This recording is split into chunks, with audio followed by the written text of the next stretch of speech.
This is Matt Hurt at Obsessive Viewer on Twitter. This is Tiny at Obsessive Tiny on Twitter. And this is Mike at I am Mike White on Twitter.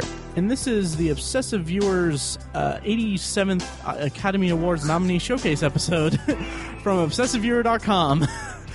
And that was totally freeballing.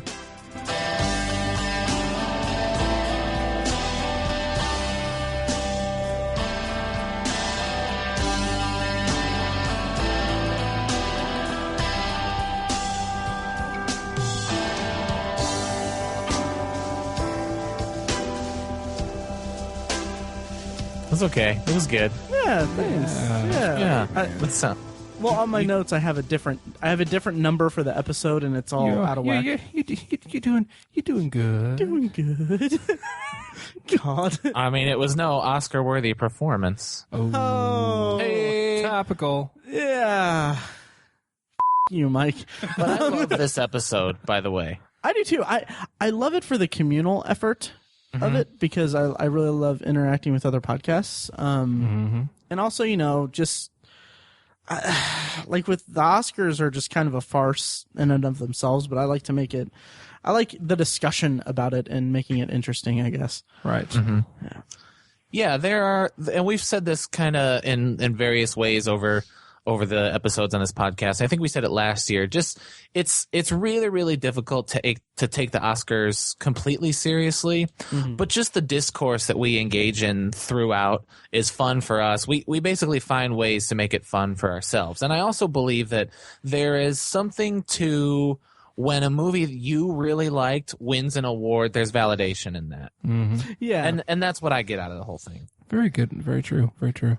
Right. And there's a lot of like validation when certain movies get almost completely snubbed and they only get nominated for a category that was a point of controversy for them. Yeah. Yeah. So you get kind of validated in that way. We'll talk more about that later in the episode, guys. So vague. Oh, Tiny. Yeah. Oh, Matt. Anyways. Oh, Captain, my Captain? I don't know.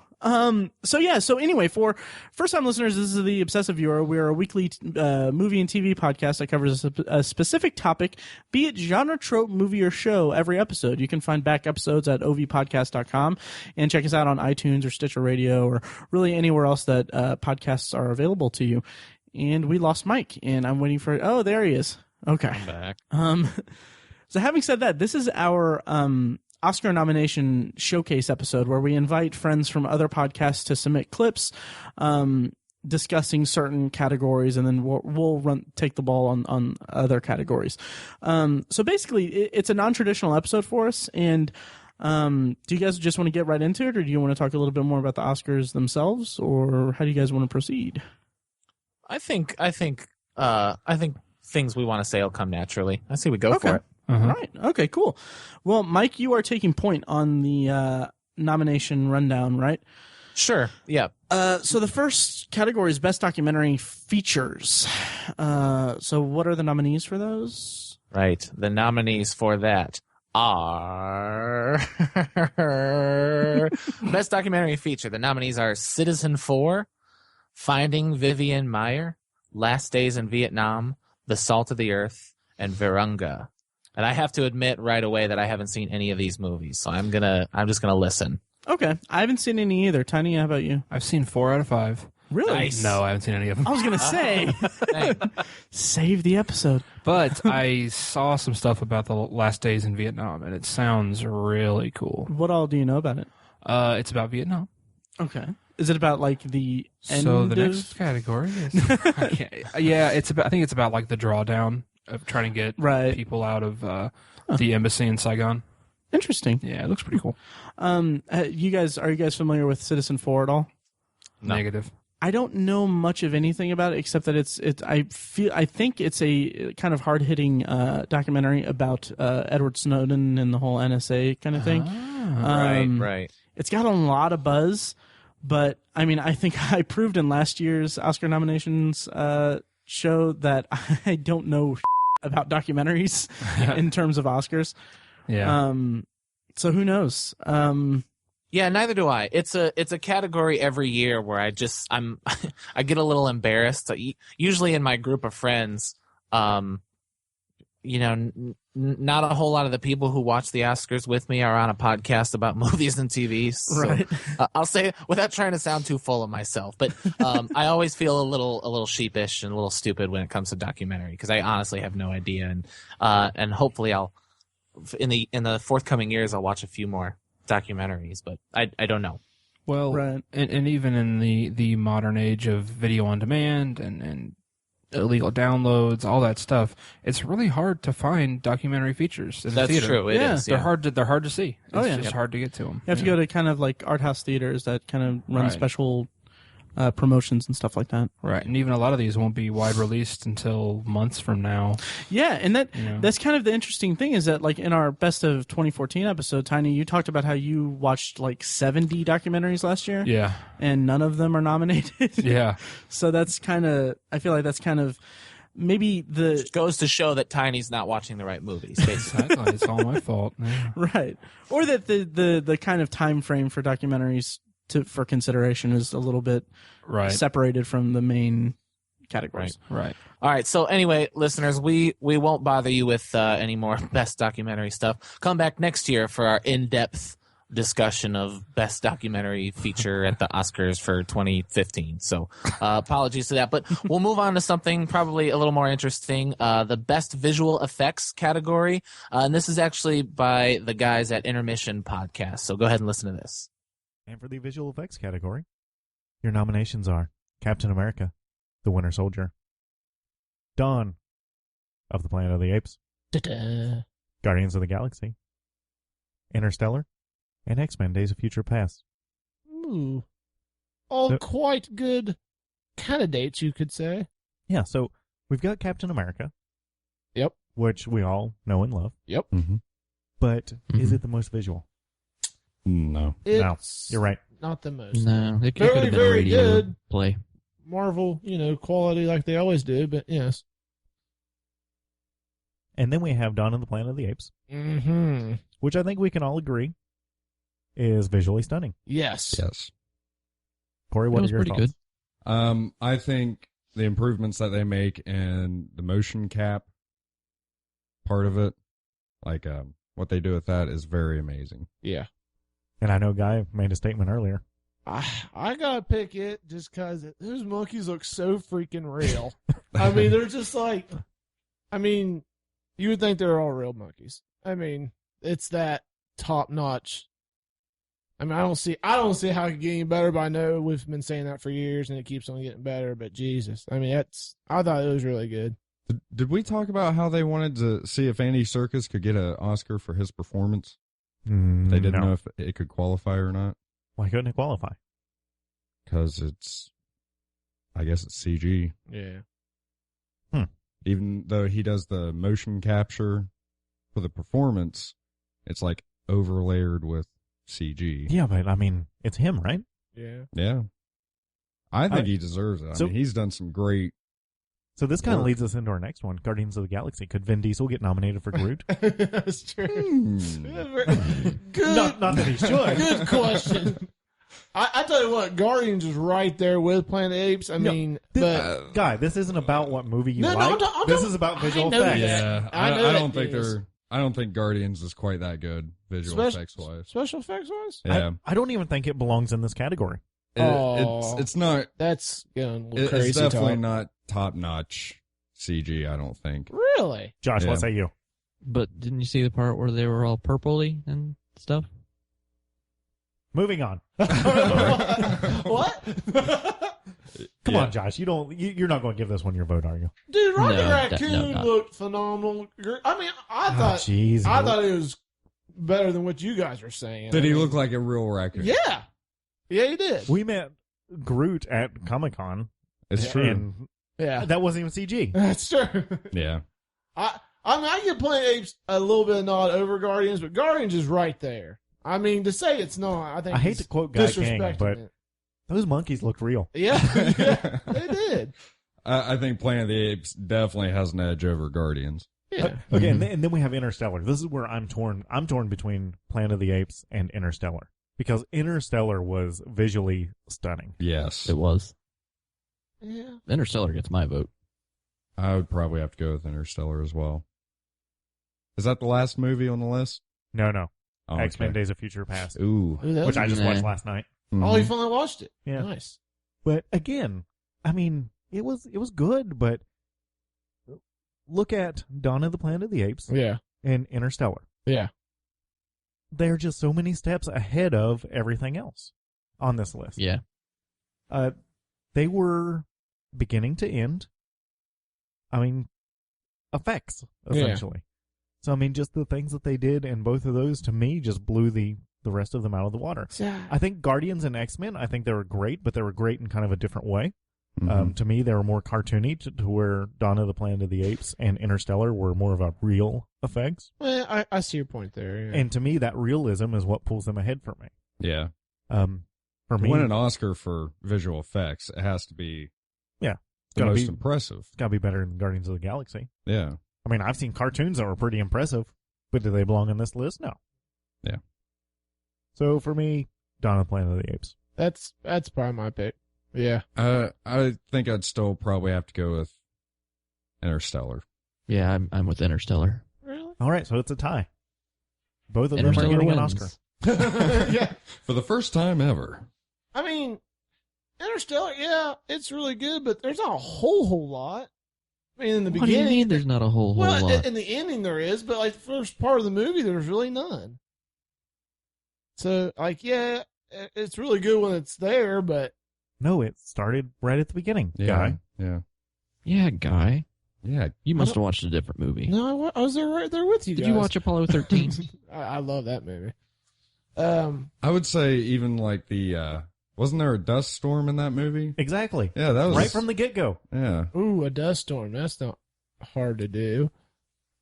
Well, it's Guy, just you don't know proving a anything. point. I've done dust storms for movies for the last 10 years. Oh, you and your toaster? Yeah. That and the leaf blower, I hooked it up to it. It's when the crumb tray gets full. Yeah. Oh, boy. Well, sneezes Mom on it. burns a lot of toast. All right, so that's your visual effects category. And it's going to be a tie Yeah. between Dawn of the Planet of the Apes and Interstellar. It's a win-win. Has there ever been a tie in the Oscars? Oh, that's a good question, Guy. I don't. Find out I next don't week. think so. That's right, yeah. What was that, Josh? I said I don't think so. I don't Nah. think so. Think Ninja Turtles should get a nod somewhere. Anyways, that's the Intermission podcast from movieguys.org. And that's your visual effects category. You're welcome. No one thanked you, Guy. Thanks, Okay. somewhere did. So yeah, that clip was courtesy of Intermission Podcast, which you can find at movieguys.org. They're a great bunch of guys. I love listening to them. And Craig has been on our show before on the movie experience, best movie theater experiences too. So real quick, what are your guys' picks for this category? I would like to pick Captain America, but I think Dawn of the Planet of the Apes just kind of has it. Dawn. Got to go with Dawn. Yeah, It's same just here. amazing technology. Yeah. Right. All right. Yeah, definitely. Easy enough. Thank you, Intermission Podcast. And links in the show notes to find them. Next category, guys. We kind of put them together, so we'll do this quickly, but this is us again. It's best sound editing and sound mixing. So I'll start by usually the nominees are the same. There's a few different ones, but this year they're kind of contrasting. So be patient with me as I go through them. For sound editing, we have American Sniper, Birdman, The Hobbit, Episode 3, Interstellar, and Unbroken. You guys want to go picks now? Because mine are different. My picks are different. Yeah, I don't know. I with sound editing, I'm not sure. Okay. Mine is American Sniper for sound editing. Okay. That was pretty good. Yeah. I could probably get behind that, I guess.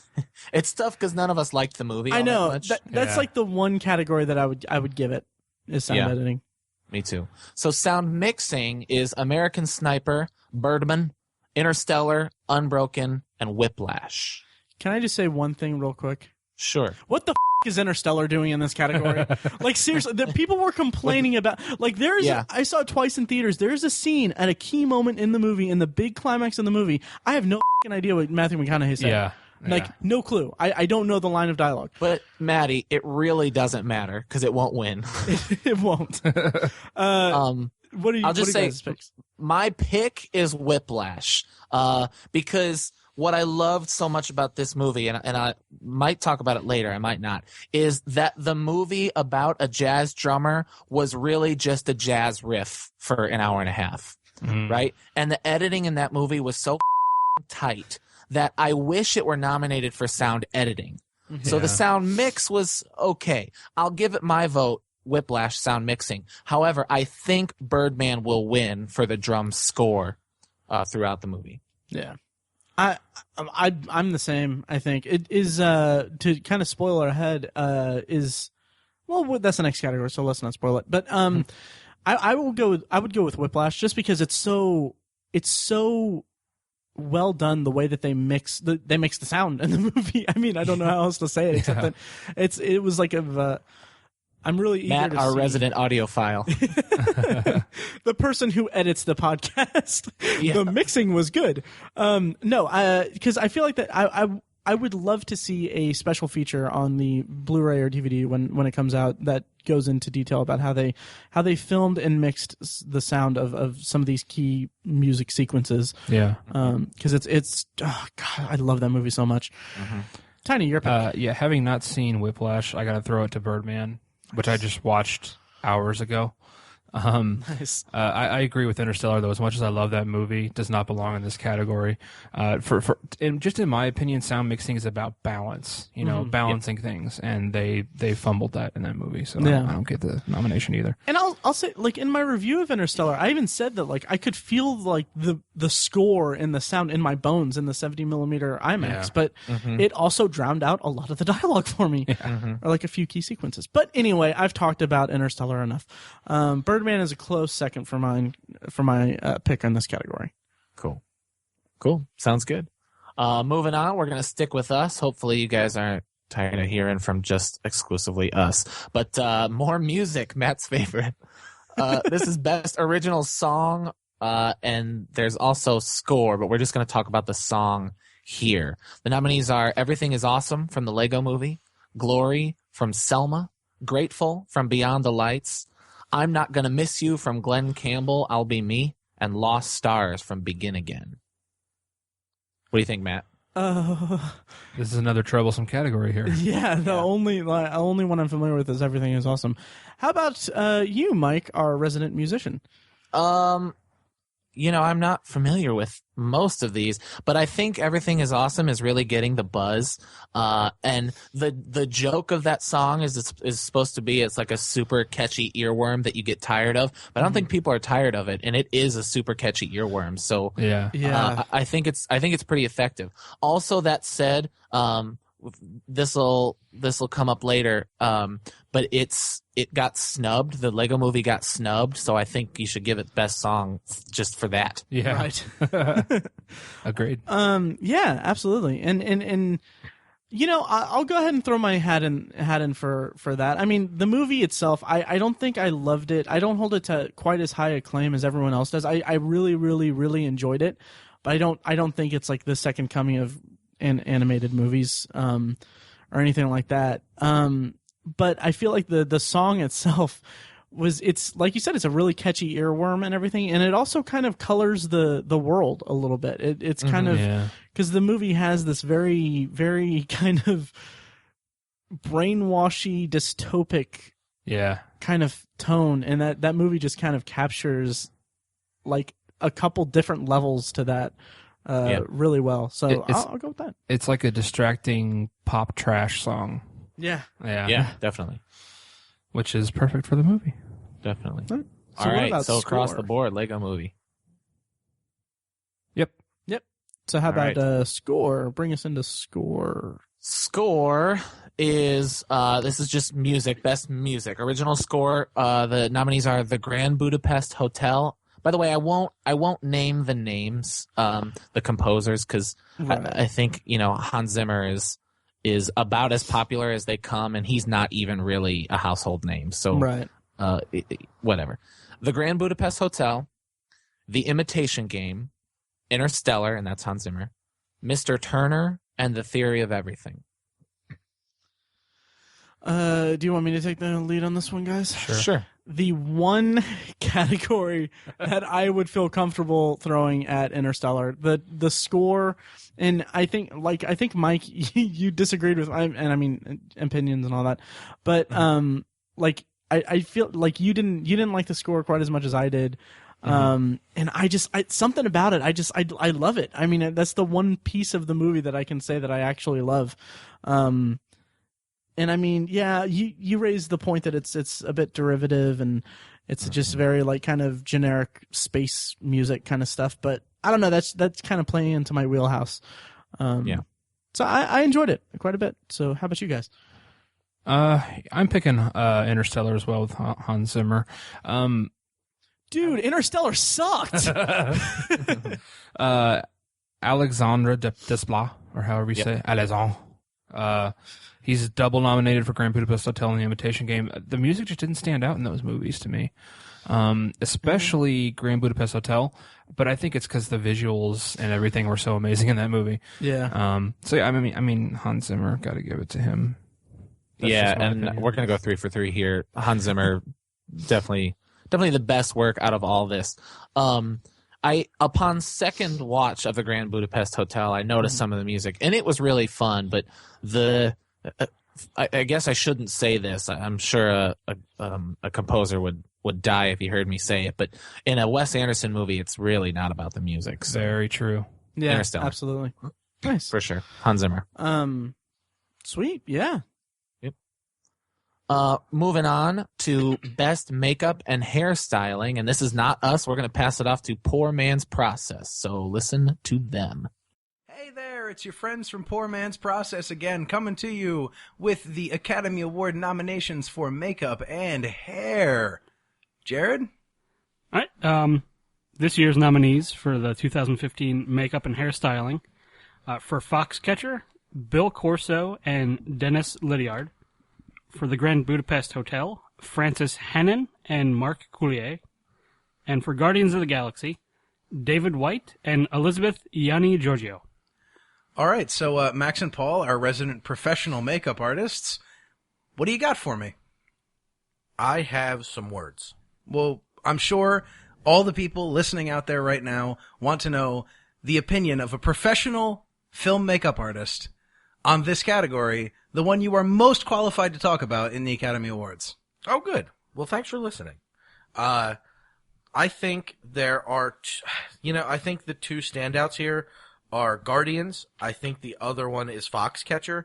There are reasons, obviously, for both. I'll start with Foxcatcher, and the main reason is because the makeup on Steve Carell is astounding.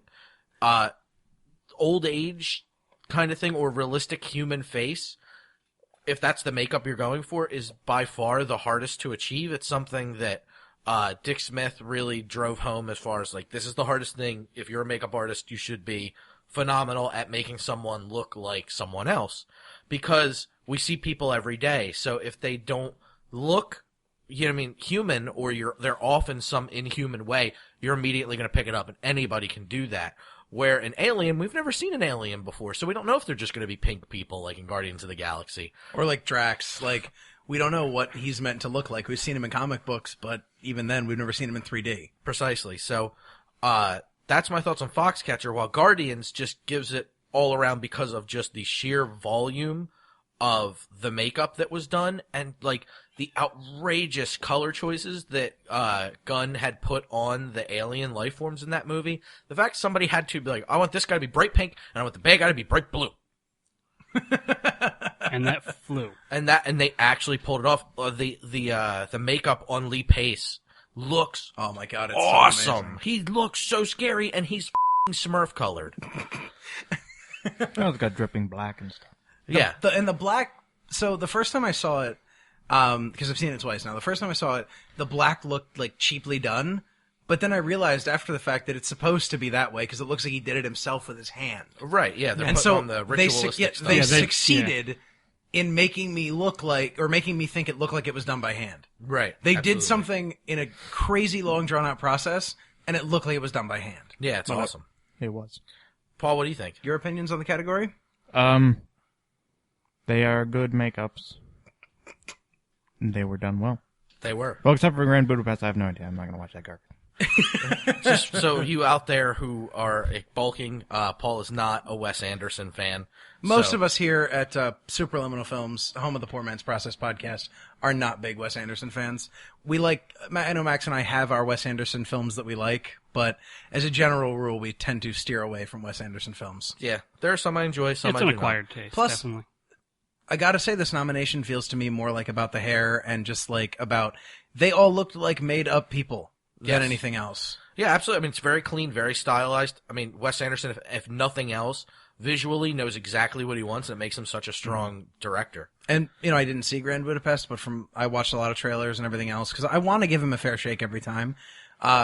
There was definitely an aesthetic to every character. Oh, yeah. That was, you know, that transcended wardrobe and hair and makeup. It was a whole character aesthetic. Absolutely. So I guess we should hit on our predictions real quick. All right, so here we go. Max, what do you want to win? What do you think will win? I think I want Foxcatcher to win. Yeah. I mean, Foxcatcher or Guardians. I'm pretty happy with either. Okay, and what do you think is going to be the case? Foxcatcher. Okay. Jared, what do you want? What do you think? Well, I'm going to side with Max on this. I'd love for Foxcatcher to win, just because of how well the realistic makeup is done, and I'm hoping they win. I think they will. Okay. Paul? I want Guardians to win. I think it'll win because of the sheer number of makeups. Foxcatcher, I don't think will win just because it didn't make money. And award shows are shams. It's business of money. Well, I'm kind of with Paul, except I want Foxcatcher, but I think Guardians because no one's going to give Foxcatcher that win. Yeah. All right. All right. Thanks a lot. We'll hope to see you again next year with more makeup and hair from Poor Man's Process. All right, that was Poor Man's Process. You can find them at, scrolling down, supraliminalfilms.com. You can find links to all these in the show notes, as I said. Thanks a lot, guys. They were actually on our last year's episode. Also, Intermission was too. But they actually reached out to us on Twitter because I kind of dropped the ball on contacting everyone. But yeah, thanks, guys, so much. That was awesome. Thanks. All right, so we'll keep the ball rolling here. This is actually the Nerds domain has our second group of nominees for Best Costume Design. So, Nerds domain, take it away. Hi, everybody. I'm Matt, I'm Shirley. and we're from the Nerds domain because we're awesome. Awesome. Yeah. No. So, we're going to talk about the Oscar-nominated movies for Best Costume Design. We've got 5 movies. Yes. We've seen one of. Which one did we see? Maleficent. Oh, Maleficent. I hope you remember that one. Then you love that movie. Yep. We have the Grand Budapest Hotel, Inherent Vice, Into the Woods, of course Maleficent, and Mr. Turner. All right. So we've got those 5 movies. Yep. Each one is a little different. Several of them are set kind of in the past. So at least 2 of them are set in a fantastical past. So let's start with Grand Budapest Hotel. It's a movie set in in 1968 in the fake place of man, I should probably know where it's at. Anyway, it's set in a fake country at a fake hotel. The costumes here though are vibrant, very vibrant. Did you notice that? This is where you interact too. No, yeah. I'm sorry, I was reading. Yeah, when I was looking through some of the pictures for the movie, I noticed that they used a lot of the deep purple, and some of the scenes seem to be like a lot of the costumes were popped out at you with very vibrant colors, but then some of the scenes seemed like they were just like drab. A little bit, yeah. And grayish and kind of beigeish browns. And I was a lot of the background is like that too. Yeah. So go ahead. I'm sorry. And it made me wonder, like, I really do want to see this movie, but it made me wonder if possibly that each scene picture that I was looking at indicated the frame of mind that the protagonist was in. Yeah. It's possible. So the costume designs were done by Melina Canonero. Hey, almost probably got that right mostly. And she did Dick Tracy and Marie Antoinette, which not that I've seen either one of those movies in recent. I've seen Marie Antoinette. I remember seeing Dick Tracy when I was very little, but those both very much popped as well. So it's still that same design. It's kind of, I don't know if it's her signature, but it also reminds me of the other Wes Anderson movie, which may just be Wes Anderson because this is his movie. The one about the family, the weird family with Bill Murray. Not Bill Murray. No, that's not right. Adam's Family? Bill Murray's in it, but it's Gene Hackman. It's about a weird family. Can't think of the name of it. It'll come to me later. Anyway, I like it. I like the purples. I like the design. And it's set in 68, so you can never go wrong there, I guess. Let's move on to Inherent Vice. Inherent Vice is set in the 70s, or in 1970. It very much looked like 1970. I saw this and I was thinking, dude, Starsky and Hutch, what the heck? Yeah. This movie, in my opinion, wins best use of mutton chops, although it comes with a very close second in another movie we'll talk about, Mr. Turner. Okay. But these are very stylistic for the period and properly used. So I like them, but honestly, they don't stick out too much to me. They feel like the 70s. You're right, but that's about it. It's just street clothes for the 70s. Yeah. Like somebody went into somebody's 1970s wardrobe and was like, "Hey, let's use this." Although Joaquin Phoenix's side.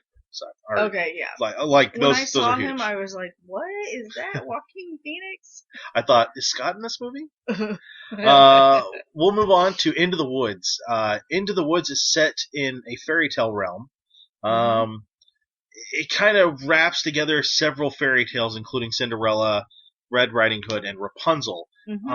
We've watched part of the stage play because it was slow. Yes, it was slow. But I love what they've done here. It fits everything well. It's all kind of dark, but then colors pop out. They're very vibrant, especially the red there. And the makeup is amazing. Like Johnny Depp and Meryl Streep. When we were watching the trailer for this, I was amazed at how awesome they looked. I noticed that the nomination is for Colleen Atwood, who also did the Sweeney Todd movie. Ooh, I can see a lot of her in Sweeney Todd now, but with a haze of what's his name who directed that, who also did Beetlejuice and Edward Scissorhands. Tim Burton with a haze of Tim Burton over it, because Tim Burton puts a haze on everything. But I can see the basics here, the core of her design is here and there without that haze, and I like it. I do. I really like it. All the costumes that I saw and the pictures that I looked at, I really liked from this movie. Yeah. Next we have Maleficent, which is set in another fairy tale. It's Sleeping Beauty. I really like Maleficent a lot. I think Angelina Jolie, who I'm not always the biggest fan of, I think she was fantastic in this. Her costume design, the costumes of the other people there, I really like the CGI, but it was really well done. The nomination went for Anna B. Shepherd, who did all the costuming here. She also did the Schindler's List and The Pianist, and I can't say I've seen either one of them. Neither have I, but I've seen snippets of each, but they are set in more realistic times. That's true. Not in a more fantastical world. What I did notice when I was researching Maleficent, because I remember the movie, but I always remember the emotion of movies. So I went back to look at some of the images from the movie. I noticed that most of it is like right after the Dark Ages. So there was a lot of people in leather armor and things like that when they were at the castle, and Angelina Jolie's costume was the one that stood out the most. Not very many people had on like costume. Well, her and the Crow, I can't think, or the Raven, I can't think of his name, but he had a very flowy, feathery thing. It worked really well. I don't want to move us along, but I promise I would keep this short. So, last movie is Mr. Turner. This one is set in the years past, at the beginning of the Impressionist movement. Okay. Which honestly, I don't know when that is. I don't recall either. It stars Peter Pettigrew. I saw that and I was like, "What? Are we watching Harry Potter?" Yeah, I love this actor. I think he's phenomenal. Yeah, he is. Although I have not seen a single shot from this movie where he's smiling the slightest bit. He's always got this dour look. But he also has the second best sideburns in all the movies we've gone over. Okay. The costuming is also said appropriate for the time period. For the time period, right. It doesn't pop. It doesn't stand out. It's just it fits. It's very very much what it should be, and it's in the background. Yeah. So we've kind of talked about. But that doesn't make it any less. You know, the two time period pieces doesn't make them any less harder to have created the pieces for. But no, but if it doesn't stand out, that actually may be the point of the costume design, Right. is to flow into the whole thing. To be part of the story. So we've talked about the 5 movies. Mm-hmm. What do you think? Who wins? Who do you think should win? Okay, for me, it's between Into the Woods and Maleficent, and I loved Maleficent. I haven't seen Into the Woods yet, and what made me choose who I chose is because of the more in-depth images that I saw of each. And it seemed like in Maleficent we only saw, the crow or the raven and Maleficent. Into the Woods, there were a ton of different costuming options to choose from. Johnny Depp, Meryl Streep, all of the actors that had on something different and something that was beautiful and gorgeous that stood out. So mine is Into the Woods. I like all of the costume designs, even the ones that just kind of fit well, and they do what they're supposed to do. I feel, though, that Grand Budapest Hotel, I have a feeling that the costuming tells part of the story. And that, to me, is important. It also pops. I also like Wes Anderson's visuals. I don't always like his stories. Sometimes I find them bad. Kind of but I do like the visuals he's put here. He did it in Rushmore. He did it in all of the other stuff he's done, Life Aquatic, and that other movie I still can't think of the name of. I vote for Grand Budapest Hotel. Okay. So thank you, guys, and we will talk to you guys real soon. See you. And that was Nerds Domain, which you can find at nerdsdom.com. Also check out Matt Quiet on our special. It was a special episode last week where I interviewed him for just we talked for 2 hours. It was a lot of fun without you guys. Did you guys listen to that, by the way? I did. Nice. What'd you think? I like Matt. He's cool. He's very cool. He's just a real affable guy and just real personable. Yeah. And he's just cool. Yeah. I haven't been able to listen to it. Oh, that's. I haven't listened to As Good as It Gets yet. Ouch. No, sir, the only reason I haven't listened to it yet is because I haven't had time to put it on my tablet, which is what I use to listen to music now because my cell phone little headphone jack is messed up. Excuses. Yeah. It's really good. You'll like it. Swimming for the summer. I listened to it. Yeah. I listened to it on a lazy Saturday morning, Valentine's Day morning, with my girlfriend. Perfect. Well, I was getting blackout drunk on Valentine's alone in my room. We swooned together. That's what we intended. Nice. All right. Speaking of Grand Budapest Hotel, we'll go straight into production design because I don't think this is going to be a whole lot different. Nominees are Grand Budapest Hotel, The Imitation Game, Interstellar, Into the Woods, and Mr. Turner. And I'm going to go again with Grand Budapest Hotel for reasons listed above. See above. What the hell is Mr. Turner doing? I'm just kidding. Yeah, I'll agree. I'll echo that. Yeah, probably Grand Budapest. All right. Easy enough. Yeah. It was just so pretty to look at. Yeah, it was just so grounded. So much more grounded than some of his other movies. Yep. Yeah. Absolutely. All right, moving on. We're blowing through these. That's okay though. Yeah. Best editing, best film editing. The nominees are American Sniper, Boyhood, The Grand Budapest Hotel, The Imitation Game, and Whiplash. You mind if I go first, guys? Go right ahead. Please. I'm having a really, really hard time picking between Whiplash and Boyhood. Because the other movies don't even count. They might as well not even count in film editing because who cares? But Boyhood is all about the editing. I mean, some of the things we learn just from an edit from one scene to another tells so much. We learn we're not our hands are not held through the movie, but we learn, for instance, that one stepfather is there one day and then he's not another day through an edit. Some of what I loved so much about Boyhood was the editing. However, with Whiplash, the way they took so many shots of performing, say, a certain song, and then edited those together with the mixing and with everything was just like, I'll say it again, was just like a jazz song. The whole movie was a jazz song, and it felt like that. It was just such a powerful, fun, raw, music kind of movie. I mean, if you're talking about a performance and putting a performance on film, editing really is top notch. So, because we're not actual voters, I'm going to split my vote. Half for Boyhood, half for Whiplash, and you if you don't care. Nice. Tiny, how about you? I really want to see Whiplash because the way you guys talk about it, that sounds so great. All those words Mike just said. Yeah. I think Grand Budapest is like a close third in this. Man, I loved the pacing of that movie and the way it was put together. That was great. But I'm gonna go with Boyhood. I saw this last out of the three of us, Boyhood. And you guys both liked it quite a bit. Yeah. I really didn't care for it that much. I can't knock it too much because it was really visionary and everything, but I just don't think it was that good of a movie. But you have to. You can't. I mean, it's not just like you're throwing a bone to the editor. The guy was amazing. Or I guess it was a woman. Apologies, Sandra Adair. That's just a monumental task, and to pull it off so seamlessly is really impressive.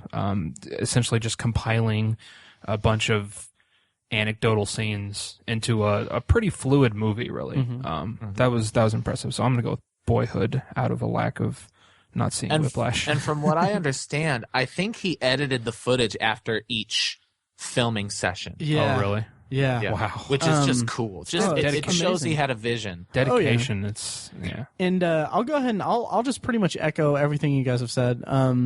Especially Mike, you took the words right out of my mouth pretty much. Just the seamless with Boyhood, just the seamless transitions. Like, I just respected the hell out of that movie for not like saying like, okay, this is 20 whatever. Right. It's just like such a seamless, gradual thing, and it feels so organic. And I remember listening to Slash Filmcast talk about it, and they were talking about how it reminds them of memory, and the movie is like it just reminds you of remembering parts of your life, and it's like right. I remember 2002 because of Oops, I Did It Again. but really, like, I mean, that's kind of what they're saying. Yeah. Oh yeah. And then you don't remember big moments as they happen. You remember the fallout and the feeling of it after it happens. Right. Like we see that he. That's kind of spoilery. We just see him experience these things and the after effects of these things, and we're on this journey with him, and it's just so seamlessly just created. Having said that, the editing in Whiplash, though, my God, I mean, so energetic and so tight. So tight. Yeah. Oh yeah. They certainly weren't dragging or rushing there, right, Mike? If we were in the same room, I'd be nudging your Not side. quite my time. He nudged listeners. He actually did the pantomime. I did for that, buddy. Yeah. Anyway, so not quite my time. So I'll be happy with either one of those. I think that I'd probably be happier seeing Whiplash get it, even though I just talked up Boyhood so much. I just think that just the way that the movie moved was just so just thrilling. I guess. So I guess I'd go with that. Yep. All right, moving on to Best Cinematography. Cinematography consists of Birdman. By the way, Birdman or The Unexpected Virtue of Ignorance. I didn't say that last time. The Grand Budapest Hotel, Ida, Mr. Turner, or Unbroken. Ooh. Matt, what do you think?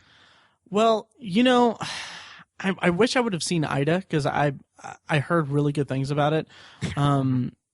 But man, Grand Budapest and oh my God, you just said it, and I'm blanking. Birdman. Man, I'll go with Grand Budapest just because, I mean, it's such a beautiful, beautiful, beautiful movie, and it just fires on all cylinders in terms of the just general aesthetic of it. I think that's the second time I've used that word. It's a good word. It is a good word. Yeah, it's very cremulent. I don't know what that means, or if that's anything. Isn't that a species in Star Trek? I don't know yet. I haven't gotten there yet. It's not. I'm totally kidding. But no, it's such a beautiful movie, and I think I'll go with Grand Budapest. How about you guys? I gotta go with Birdman, actually. Grand Budapest, take nothing away from it, but I don't know. Cinematography is just one of those categories. I think it kind of means what you want it to mean. I think we had this discussion last year with like Gravity and 12 Years a Slave, and I don't know. I didn't see Gravity as being very cinematographic. That's not a word. I didn't see it that way just because it was all just done by computers. I just didn't. That's why I didn't see it that way. But anyways, I think it kind of means what you want it to mean. And for me, Birdman was a little more cinematography-ish. Jesus Christ. We need an adjective. I feel like a lot of cinematographers are probably going to just want to shoot you. Yeah. I think it's more like, the photography and composition of the shots and stuff like that. Yeah. Yeah. But, I would say I think there's a slight here for Whiplash. I think Whiplash probably should have been nominated. I know it's about music, and so I hope it gets props for the editing and those kinds of things. But I really think it paints a picture of what the life of this kid is like, and especially the shots of the music and just the tension in every scene. I think the cinematography is awesome, but that doesn't count because it's not nominated. Birdman is a similar movie, and I think because the score is drums, I just think that in my head. I'm gonna have to say kind of what you said, Tiny. No slight to Grand Budapest, and I think Grand Budapest might win, but I think I would just give it to Birdman. Except some of the CGI later on in the movie was a little shoddy. Yeah. Yeah. Okay. Yeah, I'm gonna go with Grand Budapest. I changed my mind. Yeah, Grand Budapest is probably the safer bet. Yeah. Oh well, I don't know. Oh well, it looked all right. Yeah. Fair enough. So we've got 2.5 Grand Budapests. Right. What do you guys think? Should Nightcrawler have been included in that one? Because Nightcrawler should be all over this thing. It really should. Oh yeah, absolutely. There is a scene in Nightcrawler, and I said this in my end of the year review, where Jake Gyllenhaal's character Lou is all alone, Lewis, and he there's an accident and he's trying to film it, and he is up, and it pans up to his face, and it looks like a horror movie. You could say the movie is a horror movie if you wanted to stretch, but it is straight up a horror movie in that scene, and that's all camera work. Loved it. Yeah, absolutely. That's slighted too. Oh yeah. Yeah. So what's next? Moving on to Best Animated Feature, and I'm going to throw that out to my good friend Pat and Tyler in the Nerds You're Looking For podcast. Here you go. Hey guys, it's Pat and Tyler from the Nerds You're Looking For podcast. We're happy to present the Best Animated Feature for the guys over at Obsessive Viewer podcast. So Tyler, who's nominated this year? All right, so this year we have 5 nominees for Best Animated Feature Film. We have Big Hero 6, How to Train Your Dragon 2, The Box Trolls, The Tale of Princess Kaguya, which I'm guessing that is can't right. be right. Well, it's funny because I searched the internet to find out how to pronounce it, and I YouTubed it, and I can't find it. So we're going Kaguya. All right. The Tale of Princess Kaguya, and then Song of the Sea is the last nominee. So the last two I've not even heard of. I have no idea what they are. Yeah, it's. And I feel like we got to discuss the elephant in the room really quick. Yeah. With Lego Movie not being. What the hell? Yeah. That was my favorite animated movie last year, by a long shot. And for them not to include that, I mean, I know we're not saying anything new here. There's been a lot of outcry about it, but it's kind of bullshit. Yeah, for sure. So how many of these have you seen, Tyler? I've only seen 2. Which 2? Big Hero 6 and How to Train Your Dragon 2. Oh, nice. I wanted to see Box Trolls, and I just never got around to it. It should come out on Blu-ray though soon, and I did want to see it, so I'll probably check it out. I liked it. I mean, it wasn't. I hate to keep beating a dead horse, but it wasn't as good as the Lego Movie. Yeah, it's not. But I mean, I liked it. I said that, and I have not seen it, but I'm assuming it's not. I liked Big Hero 6, but I mean, it wasn't anything special. Are those the only two you've seen? Yeah, I've only seen Box Trolls and Big Hero 6. I haven't seen How to Train Your Dragon 2. I saw the first one, obviously, when it came out. I wasn't that impressed with it, so I just didn't want to spend money for the sequel. I remember I was late in the game seeing the first one, and everybody loved it so much, and I thought it was all right, but I don't get the praise for it. And same with How to Train Your Dragon 2. I mean, it won the Golden Globe, and I think chances are it'll probably win the Oscar, but I don't get it. I don't get how you nominated over Lego Movie, and two, it's my opinion, I think the Big Hero 6 should get it out of the movies I've seen. But out of those movies, again, I've only seen the two. I would have to actually say, from what I understand, what I read, it's How to Train Your Dragon 2. But out of the two that I've seen, I like the Box Trolls better. All right, awesome. And the other two, like I said, I have no idea. yeah, I'm curious about them. I don't know anything about them, but I'm curious. I guess it must be somewhat good to get nominated. Yeah, for sure. As always, you can follow us on Twitter at The Nerds Podcast, like us on Facebook, follow our blog, thenerdspodcast.com. I think that's about it. Thanks, guys. See ya. And that's The Nerds You're Looking For podcast. Thanks, guys. You can find them at thenerdspodcast.com, where they have the back episodes and also a blog. And Matt's like the third host. I am. I've been on it several times. We won't talk about this one because I don't want to slight anybody else, but I think we're all pretty miffed about the Lego Movie not getting nominated. At least I am. Yeah. So I haven't seen any of these. So. Oh, dang. Okay. Well. Yeah. So this next category we have is actually pretty cool. We met Kate's Take at the Starbase Indie Convention where we did the summer movies panel, and her podcast sounded super interesting, and she was really nice to us. So we kind of got in touch with her. Matt got in touch with her, and so she's going to do Best Adapted Screenplay for us. Take it away, Kate. Hey, this is Kate Chaplin from Kate's Take, a podcast about filmmaking and life, where I take a movie and dissect it and find meaning for good or bad. I got assigned the Adapted Screenplay category for this year's Oscars. And I'm going to talk a little bit about what I think will win and what I think should win and all that kind of good stuff.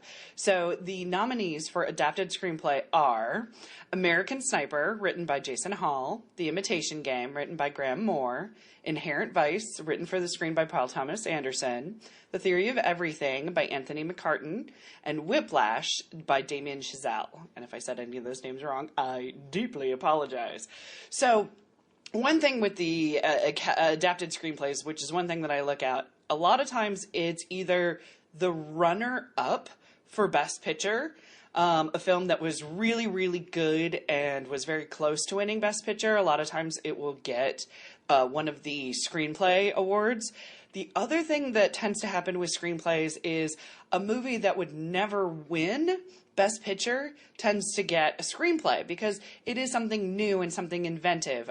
Something, of course, that comes to mind is Pulp Fiction. Pulp Fiction won in the Best Screenplay category. Now that film changed a lot of games. It was a different kind of order. It was answers first, questions later. It was a very interesting structure, but it was no way that it was going to win Best Picture. It's Pulp Fiction.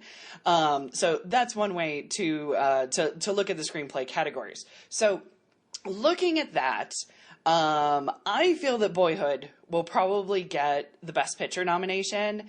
And I think The Imitation Game was a strong second. So my pick of what I think the Academy voters will pick as Best Adapted Screenplay is The Imitation Game by Graham Moore. The script is actually quite interesting. It goes back and forth in different time periods. It creates this kind of chaos environment a little bit where you're not sure where you're at for a reason to kind of keep you on the edge of your seat of what really happened to Alan Turing. I thought it was a very interesting way that they explained the characters. They set the time period. Of course, not all of it is true. A little bit is movie magic and that sort of thing. But it was one of those things. I also wondered if American Sniper would necessarily be in there, but I don't think so because I've seen so many things of how the book was so different and how really they've kind of painted him to be such a patriot when really some of the things that he said in his book were not that patriotic and a little bit disturbing. Whiplash was based on a short film, because adapted screenplay means it was adapted from some other material.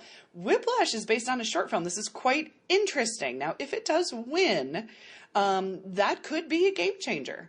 That having a short film and then turning it into a feature film is being accepted by the Academy. So it would be absolutely wonderful if that was the case, that Whiplash could get it.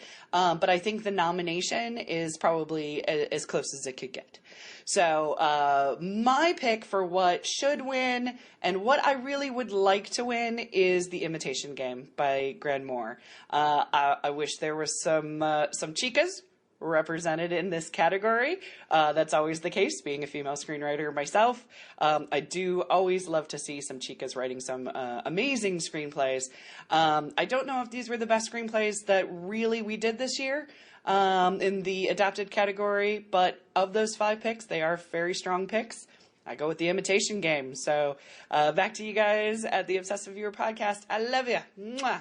Kate of Kate's Take, out. And thank you, Kate. And I want to mention, it's funny because like there was a moment in our Starbase Indie panel that we did where like after it was done, she was like, "Oh yeah, I wanted to come see you guys," and I was like, "Someone wanted to see us talk?" It was just a surreal moment. What? And like we said, her podcast is it's really good. You can find it at d20crit.com. And they're actually going to be doing Schindler's List next, and then Mike, you'll like this. The next 2 ones are going to be the Rocky franchise, split into 2 episodes. Very nice. Yeah. Very cool. Yeah, it's a really fun podcast. You guys should check it out. Looking forward to those. Oh yeah, Will do. All right, so the next category we have is Best Original Screenplay. We're going to do the other side. And the nominees for Original Screenplay are Birdman, or The Unexpected Virtue of Ignorance, Boyhood, Foxcatcher, The Grand Budapest Hotel, and Nightcrawler. Matthew, what do you think? Man, I'm going to go with Nightcrawler just because, well, for several reasons, but one of which being that it's gotten snubbed all over the place, and that they really deserve that. Plus, the screenplay just painted just such a clear character study of just this really disturbing person. Yeah. And it factored in a lot of what's the word I'm looking for? A lot of like social commentary and into it without being overbearing with it or anything like that. Mm-hmm. Or I was gonna try to make another dig at Interstellar, but I can't be bothered with it. So anyway, so yeah, I'll go with Nightcrawler. What about you guys? Tiny? I loved Nightcrawler a lot as well. That movie, like one thing that I remember about it, they used their time really well, which is kind of a weird thing to say because they can make it as long or as short as they want. But I don't know. It feels like they packed a lot into 90 minutes or hour 40, whatever, how long it was. It was effective in that respect. And I think a lot of that credit goes to the writer. But I gotta go with Birdman just for its potent originality in an idea for a movie. Just so original, and the way it was structured was just great. I really loved Birdman. I hope that's not just knee jerk from me because I literally watched it hours ago. But yeah, out of these, that's my favorite, Birdman. Yeah. Yeah, I agree. Yeah. It's tough to say. It is. I want to say Birdman, but I think the slight of Nightcrawler elsewhere is kind of leaning me that way. Mm-hmm. Which isn't to say that Nightcrawler isn't deserving of it. Nightcrawler was awesome. I love the commentary. I love, Nightcrawler is about society. Nightcrawler is about normal people. Birdman is not about me. So True. I can recognize that it's awesome, and maybe that's not fair. Maybe I'm not being fair to it. But Birdman, it's getting the amount of love it's getting. A, because the performances are awesome. B, because the directing was amazing. But C, definitely because it's a movie about actors, and Hollywood loves movies about actors. You might say, given the kind of overarching themes of kind of like ambition and kind of bleeding for or doing despicable things or kind of really throwing yourself into creative endeavors. The way that those themes share, you might say that they're birds of a feather. Birdman. Oh boy, that lasted too long. It really did. And am I the only one who thinks Boyhood does not belong in this category at all? No, I agree with you. Okay. Yeah. I thought the script was really mediocre. It was just minimal. Yeah. I think there's a certain appeal in the screenwriting for that it, like Mike said, it is minimal. It's a very minimalistic screenplay, and it does achieve telling the story and imparting the themes that it's going for with it. But it does that more with the visual medium of storytelling rather than actual dialogue or setting up scenes. I guess I don't mean to short credit. I see what you're saying. Yeah, I don't mean to short sheet the screenwriting, but I wouldn't say it was mediocre, but it was, not the focal point of the movie. Yeah. Mm-hmm. Before we move on, I just want to mention that originally this segment was going to be covered by our friends at Televised Uncensored, but they got busy with work and stuff, so they couldn't do it. But I just want to give them a shout out because they're super awesome, and I really love their podcast, which is in a bit of a transitional phase now. But what they do is they review seasons of a TV show. That's what the chunk of their first starting out of the podcast is, and they're really thorough and they're really good. So check it out at brocoolnation.com. Sweet. Very cool. So that's us. Moving on to Best Director, we're getting which into big is an ones. Interesting one. I love talking about this one. Yeah. Last year I predicted a split, and I'm not going to show my hand. I'm not going to hold on to it like I did last time, but it's going to be interesting. So, Best Directing, the nominees are for Alejandro G. Inarritu for Birdman, Richard Linklater for Boyhood, Bennett Miller for Foxcatcher, Wes Anderson, The Grand Budapest Hotel, and Morton Tildum for The Imitation Game. What do you guys think? I think this is really just between Richard Linklater and Alejandro Inarritu. Absolutely. If Wes Anderson has ever deserved an Oscar for directing, it's with Grand Budapest, but he's just going up against Birdman and Boyhood. I have my qualms about that movie, but it's still the undertaking of Boyhood. That's just so gargantuan compared to a typical film like that, like Grand Budapest. Not to say it's a typical movie. I'm all over the place.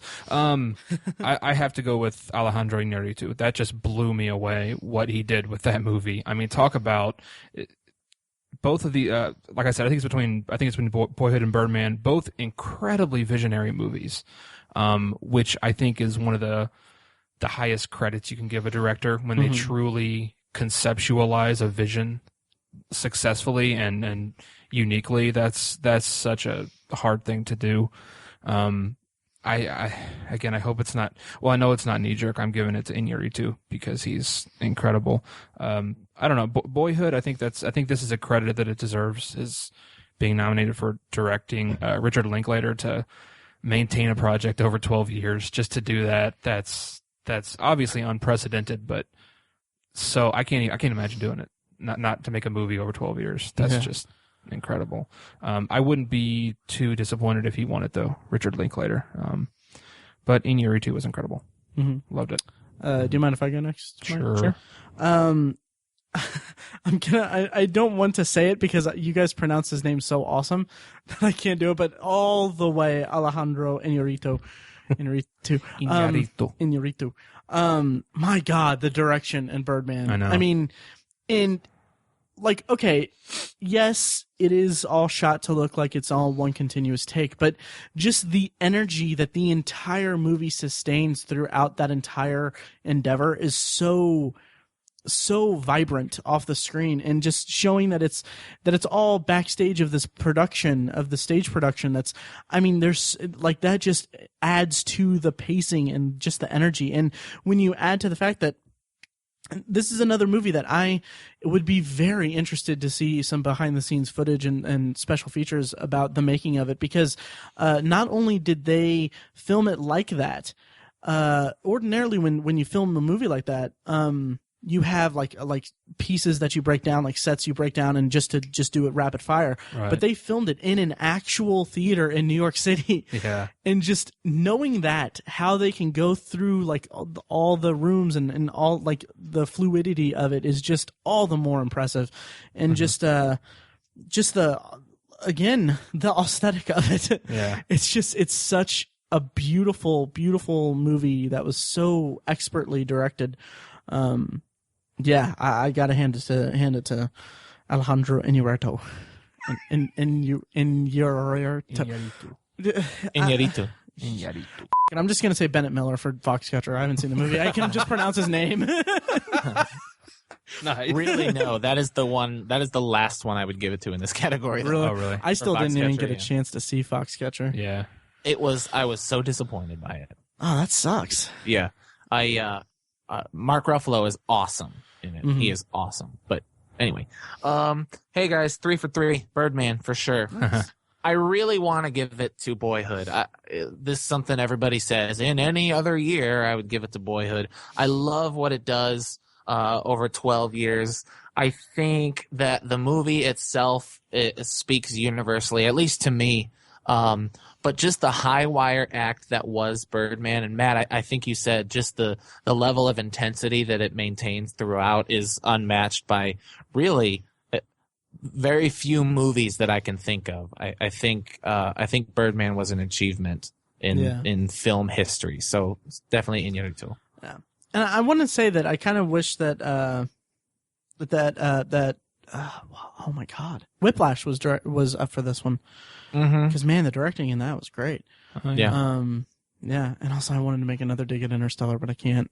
Yeah. It's not even nominated. I know, that was the point. Like, I think it's funny that people are saying that it's his most ambitious movie when you have Birdman and Boyhood are both way more ambitious than Interstellar. Anyway, bring us into the next one. Sure. Next category we have is the Best Supporting Actress, and it is presented to your ears by Manwhore Podcast. So give it away, Manwhores. Hey, what's going on, Obsessive Viewer? This is Billy Persida, host of the Manwhore Podcast. And I'm here to talk to you guys today about the Oscar for Best Actress in a Supporting Role. Quite the category every year, always very difficult to fill. Hollywood doesn't always offer too many really solid supporting roles for women, so it's always exciting when you see a year that's filled with such amazing talents. This year, some great actresses in it, okay? Some really solid performances, and one very obvious standout. Let me read you guys who the nominees are. We've got Patricia Arquette in Boyhood, Laura Dern in Wild, Keira Knightley in The Imitation Game, Emma Stone in Birdman, and Meryl Streep. Come on, it's good old Meryl for her role as the witch in Into the Woods. Let's get this done and over with. I'll rant on her in a little bit, but obviously, guys, Patricia Arquette is going to win for Boyhood. It's really not a question.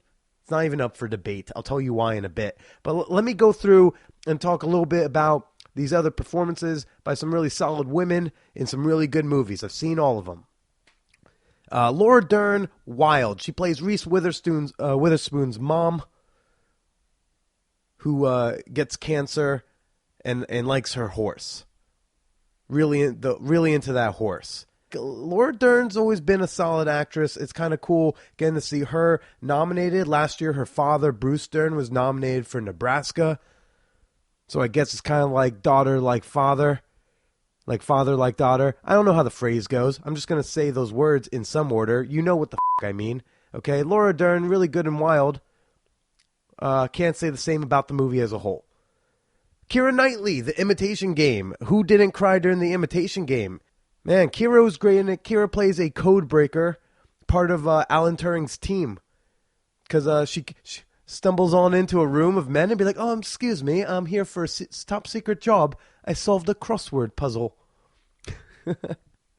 She plays a solid job as Alan Turing's, I guess, romantic interest.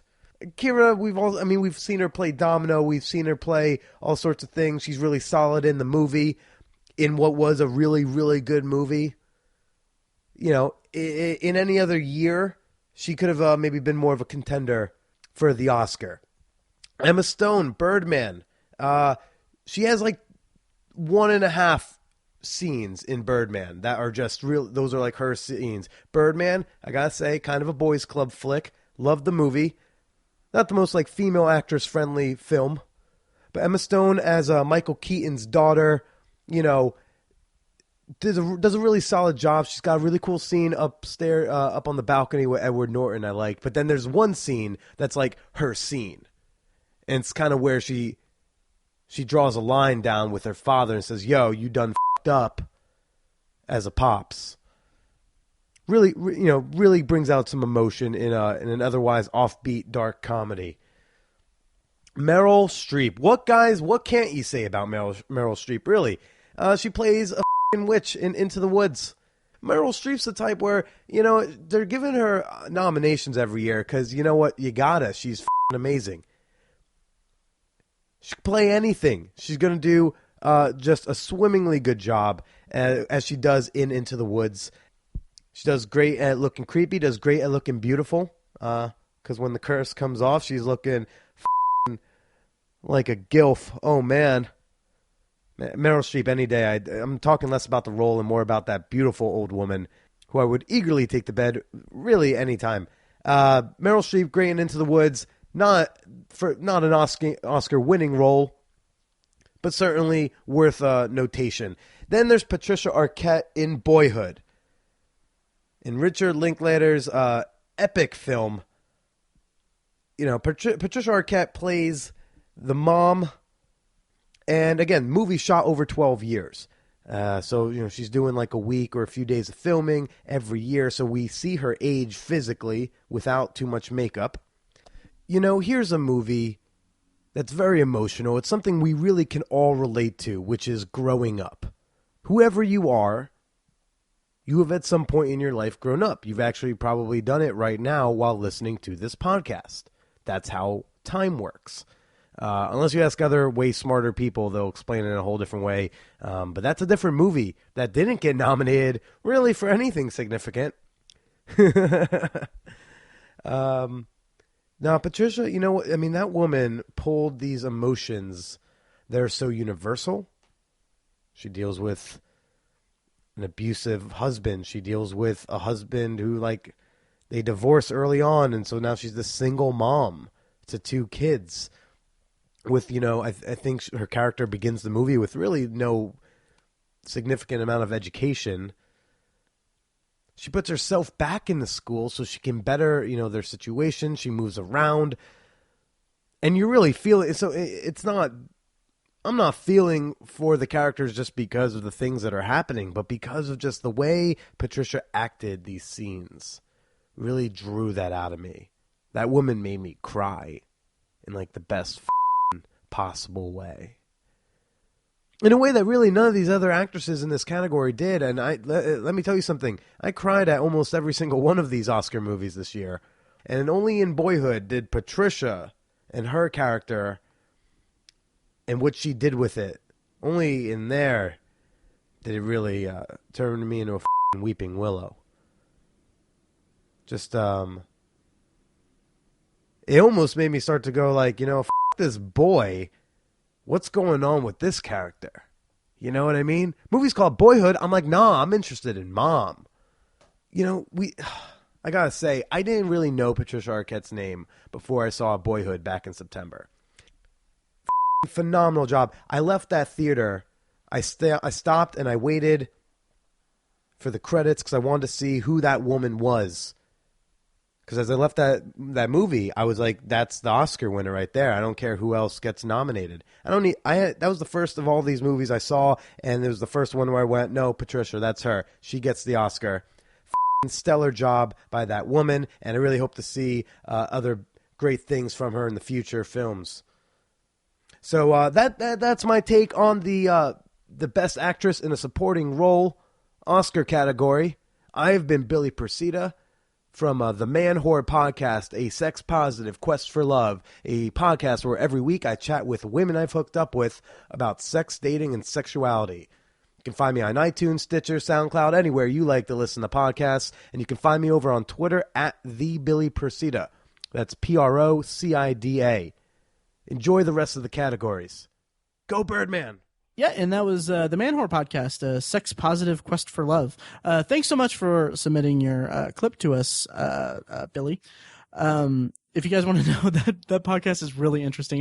It's him talking to girls that he's hooked up with and had relationships with. And it's a really interesting podcast. And I believe at one point or currently they're giving away he's giving away condoms or selling condoms with Manwhore printed on the side, I guess. Sweet. Yeah, so it's a fun podcast. Check it out. All right. Moving on to the other side, Best Actor, and that is presented to you by the Cinema Rolls podcast. So here you go. Hey, Obsessive Viewer listeners, I'm Matt, and I'm here with... And I'm Alex, and we want to thank Matt, Tiny, and Mike for having us on. Yeah, and we're going to be doing the nominees for the Best Actor in a Supporting Role. And before we get going on that, we are from the Cinema Rolls Movie Podcast. You can check us out on iTunes and Stitcher Radio or our website at cinemarolspodcast.com. So, without further ado, let's get into the nominees. Alex, do you want to start us off? Yeah, so we got Robert Duvall for his role in The Judge. Ethan Hawke for Boyhood. Ed Norton for Birdman.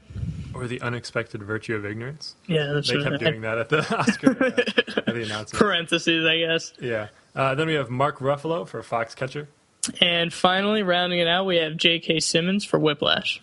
Okay, so before we get into our picks, let's just do a little bit of a disclaimer so we're 100% transparent with the Obsessive Viewer listeners. I have seen Foxcatcher, Whiplash, Birdman, and Boyhood, and I have not seen The Judge. And I'm super slacking. I've only seen Boyhood and Birdman, so I haven't seen Foxcatcher, Whiplash, or The Judge. That's okay, though. The Oscars are all about speculation and... Yeah, no, I'm sure I'll watch them before the Academy Awards. Yeah, that's good. But, okay. Yeah, but to be honest, I really had no interest in seeing The Judge. I'm surprised that Robert Duvall's up there. I know we're not getting into speculations just I won't yet. see but The Judge. Yeah, I'm not going to see it. Yeah. I mean, I don't think it was. What I've heard is it's just okay.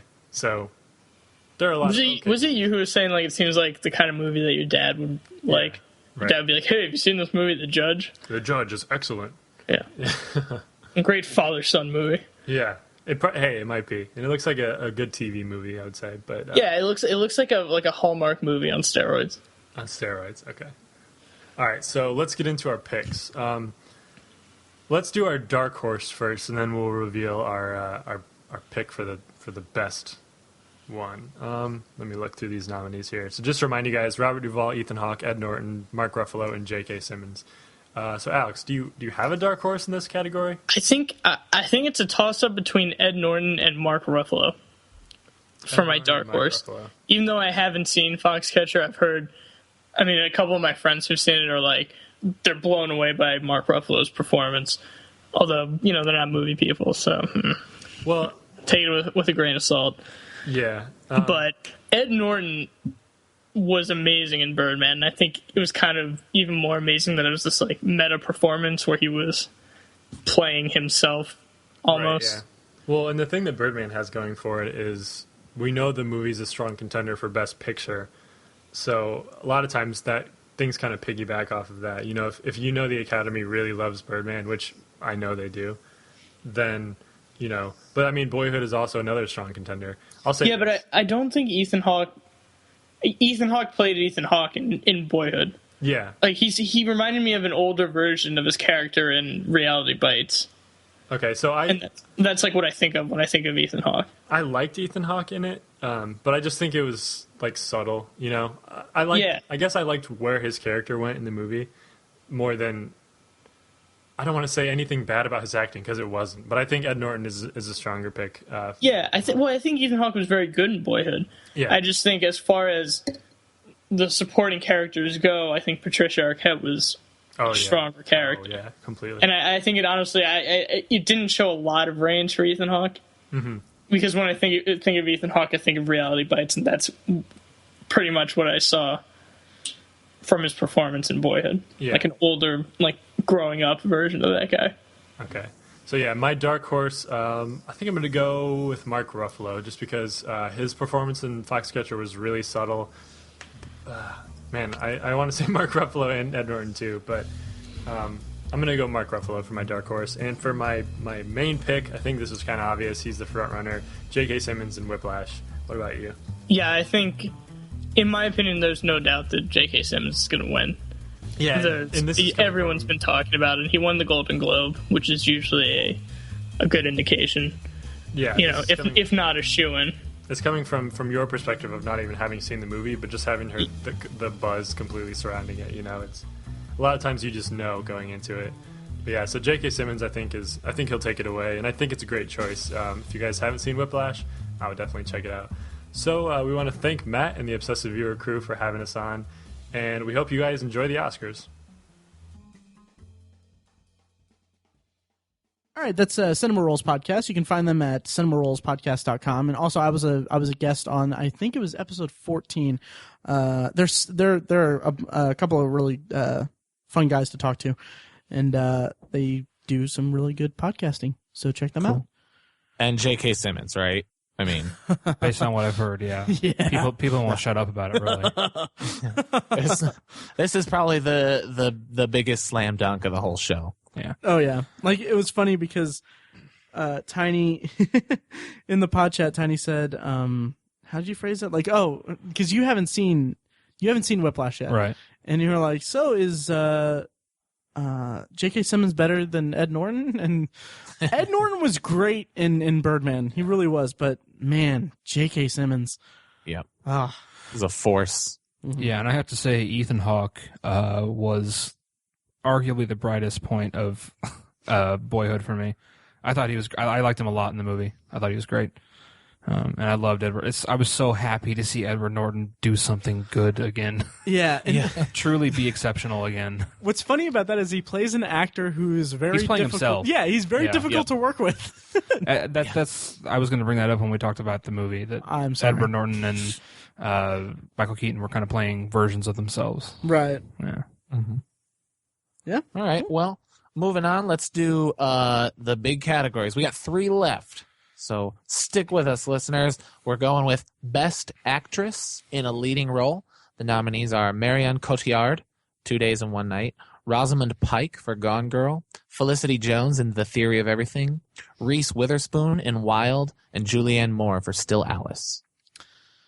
What do you guys think about this? Do you want me to take it, or this? I'll start. This Okay, one's cool. tough for me because I think Julianne Moore is kind of in the lead here, and in fact, I think most people are calling her a slam dunk for this one. But I haven't seen Still Alice. I think Julianne Moore does fantastic work, and I think she's due. So I kind of hope she gets it. I really want to see Still Alice, but and I also have not seen 2 Days, One Night, but I don't think people are talking about Marion Cotillard all that much. So of the 3 that I have seen, I would just give it to Rosamund Pike. The way she plays such a despicable person was pretty convincing. I didn't really like Reese Witherspoon all that much in Wild. I think it was pretty easy to play a drugged out person on the way to recovery. And I also didn't think Felicity Jones did all that much in The Theory of Everything. I know, Matt, you think differently about that. Right. So my vote is Rosamund Pike, but I think Julianne Moore will win it. Interesting, Tiny?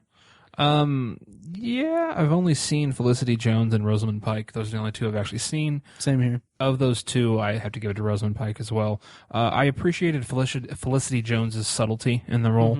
Mm-hmm. The way she kind of played that line, I appreciated that a lot. But yeah, I'd like to see Julianne Moore win one as well. Like Mike said, she's due. I'd like to see that. Yeah, and I think that, I'll go with Felicity Jones, even though it's kind of a dark horse choice. Because, I mean, the power of the acting in that movie belongs to Eddie Redmayne. Mm-hmm. But I think what charmed me so much about her performance in it was, like Tiny said, the subtlety, and also just that she could keep up with them. And they played off each other so well, and you kind of believe that these 2 characters were in love, and you kind of... I was kind of just really into just the story of their relationship, and a lot of that was due to both of their performances. Having said that, I do, I haven't seen Gone Girl since the theater, but Rosamund Pike I thought was pretty good. I wouldn't say that she was the best. Like, I didn't think it was like the greatest role ever, and that may be colored by the fact that I had just finished reading the book, and but I just thought that it was a really good thriller kind of role to take, and I just didn't really get the transformation aspect of it that people were heralding so much. Yeah. But if I were to pick the winner, I would say probably Julianne Moore. Just I haven't seen Still Alice, but I've heard a lot of buzz about it, and I remember on one podcast, I can't remember what podcast it was, but they were talking about how she is yet to win an Oscar, and this could be just her, hey, we haven't given her one. Hey, she plays a character with Alzheimer's. Let's throw it to her. Right. So kind of like Sandra Bullock. This is the best she'll ever do. Pretty much. Yeah. Yeah. Yeah. So yeah. That was mean. Anyway, I think the jury's out on those, but we'll see.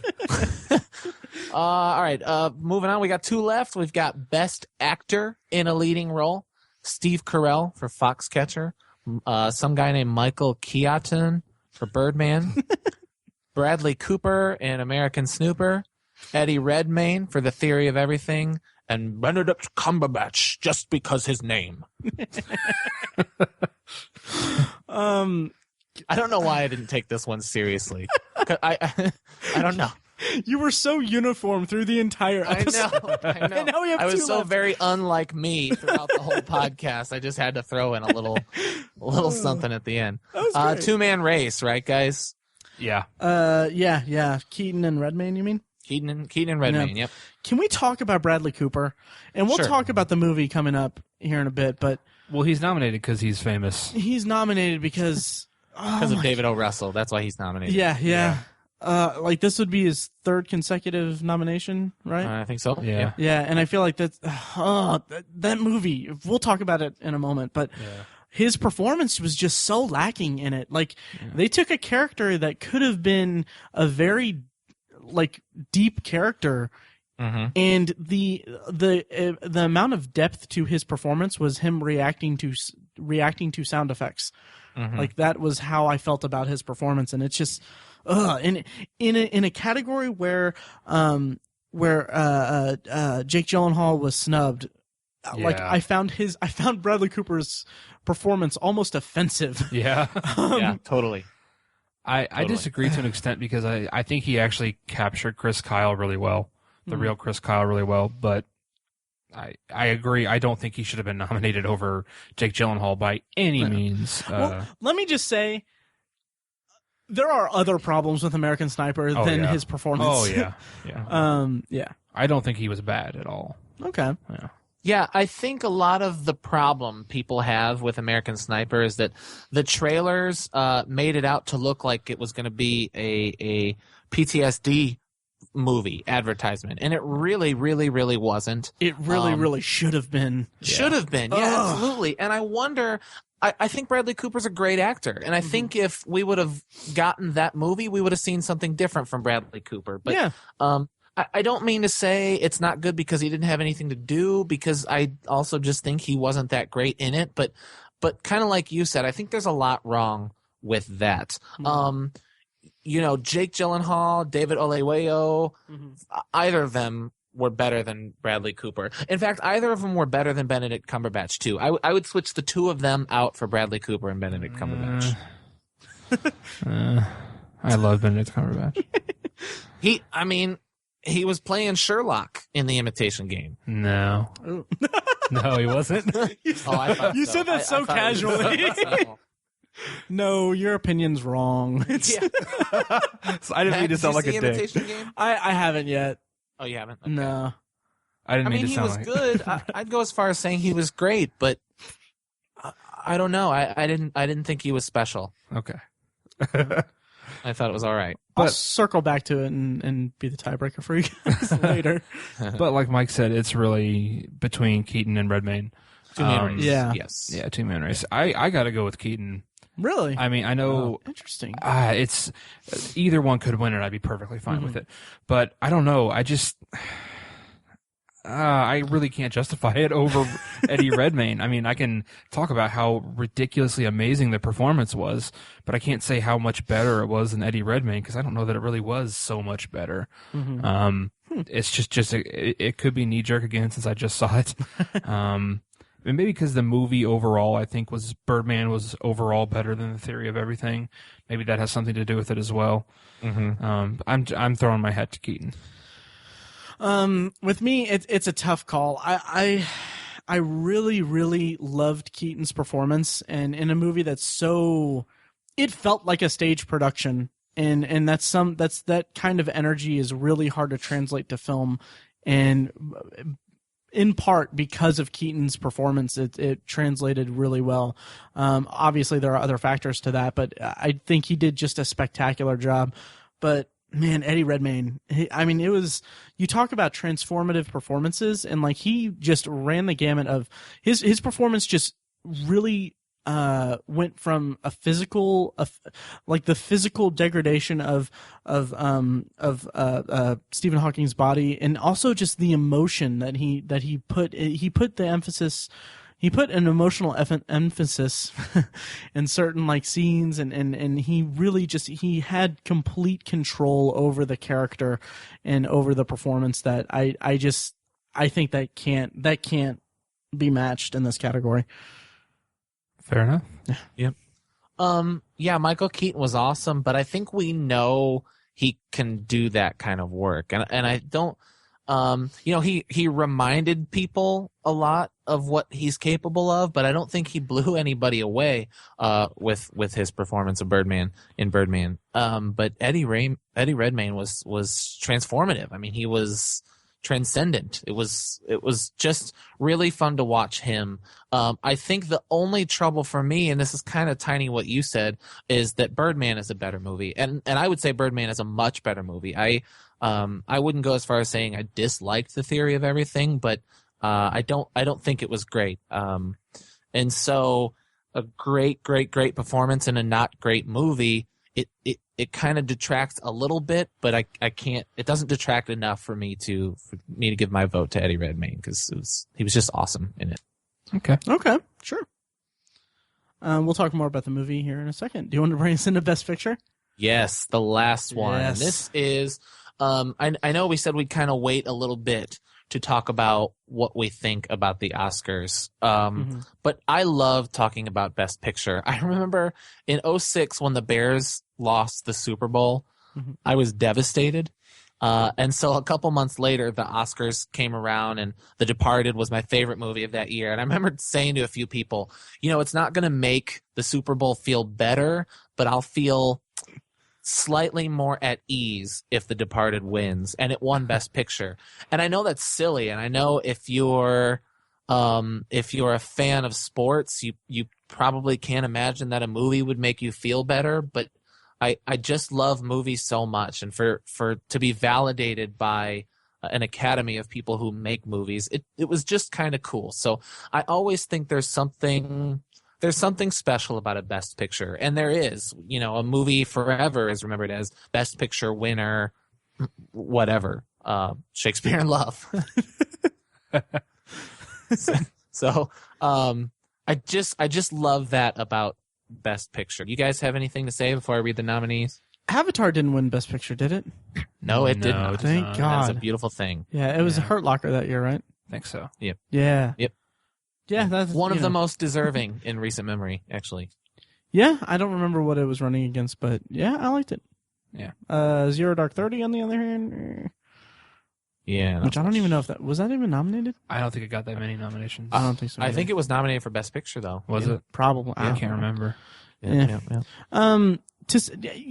And I struggle with just the Oscars. Like, I don't care about like the prestige of them or anything like that. And I think that I would care a lot more if they were a little more respectable. Like, it's more politics than actual, acclaim for the actual filmmaking. It's more political than anything else. But yeah, it is basically the movie fans' equivalent of the Super Bowl. There's a lot of people just, running at each other and hitting each other. Not really. That's the commercials are the best part. The commercials are the best part. Halftime shows them. No, that's no, that's not. Yeah. All true. All true. But there is a certain acclaim that comes with, especially Best Picture, and what I come away from the Oscars with isn't so much the, oh yes, this movie deserved it, this movie deserved that, this movie did that. It's more like, okay, now that this person has this Oscar, they can go and do something really incredible, or they can. Yeah. It's more like, I think of it as a kind of the business aspect of Hollywood, which I have nothing to do with because I'm sitting in a room in Speedway, Indiana. But I kind of like it for that, and for that reason, I guess. Yeah. This category specifically of the Oscars has lost so much of its prestige. It has turned into. It used to be so objective. It used to be the best movie of the year. But now it's kind of like what Hollywood thinks of itself, kind of, because it's just so incestuous that way. I just think it's sad that a movie like Crash is held in the same annals as The Godfather now, and that's sad because Crash was a movie.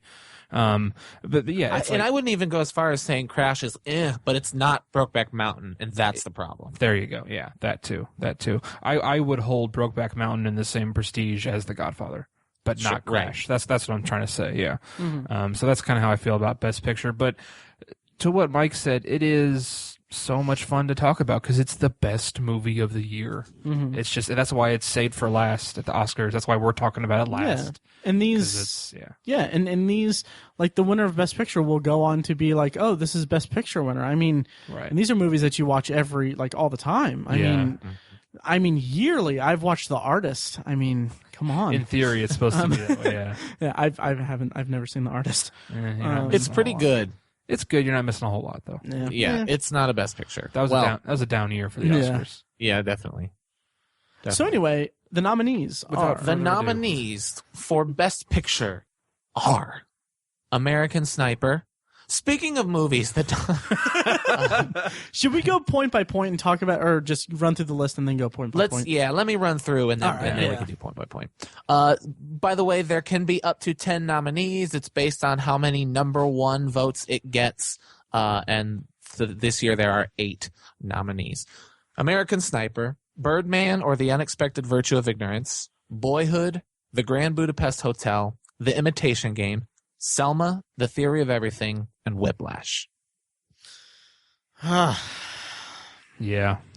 So, Interstellar got snubbed. I'm totally joking. Do you guys want to go point by point for these? Sure, we can do that. Okay. American Sniper. Why? Because because of Clint Eastwood. I don't understand. I don't understand this dark horse weird thing that American Sniper did in the 11th hour. I don't understand it. I just don't understand it. I understand why America loves this movie so much. I don't agree, but I understand. But why does the Academy love this movie so much? Thank you. You took the words out of my mouth, kind of. And you can say that it's because of Clint Eastwood, and I mean, the Academy does kind of have a hard-on for him, but my God, this movie just sucked. I did not like American Sniper. I mean, just, okay. So many things. Like, okay, yes, we talked about Bradley Cooper not being that great in it, and yeah, he wasn't that good. He wasn't the standout. The movie overall was just a completely mediocre movie. Yeah. That is just totally forgettable. And I mean, it's sad because the guy was an acclaimed warrior, basically, and it's not really, and there's a lot of controversy surrounding his character in real life and everything, but aside from that, I mean, this movie just it felt like it was just playing it so safe so many times. Oh, yeah, there you go. Yeah. There were these moments where Chris Kyle in the movie, Bradley Cooper, he's just playing this stoic, this kind of quiet and humble and heroic guy, and it's like, you are not capturing the meat of the character at all. Like, you're not showing, like, you're hinting at PTSD, which is what the movie should have been and could have been. The movie could have been a really, really a really, really important piece about the horrors of PTSD, and what needs to be done to help people suffering from it. But no, it's 3/4 of it is just war footage that feels like any other modern war movie from the most recent wars. But and just the writing and every aspect of it was just so mediocre. You can read my review on obsessiveviewer.com. Which that review is great. Oh, thank you. Really, I was like, this is what I'm thinking, and he wrote it. Nice. I disagree, however, though, with what you said about the character, because I think you have to. Well, let me phrase it this way. Okay. I think you have to be true to life to a certain extent, and I think Chris Kyle was a pretty stoic, humble, doesn't embrace the hero worship that's hoisted upon him. Okay. That's really who he was. I've seen interviews. I've seen him like the actual guy. I agree. Chris And he Kyle. also didn't suffer, I don't think, that much from PTSD. Exactly. I don't think he suffered from it hardly at all, actually. See, and so that's, I mean, you would have to drastically change the character in the movie from what the real man was. And so I understand why you can't really strike that balance. I think it should have just been about him killing 160 people, because that's what he's famous for. I mean, that's why he's notable. He's the most deadly sniper in American history.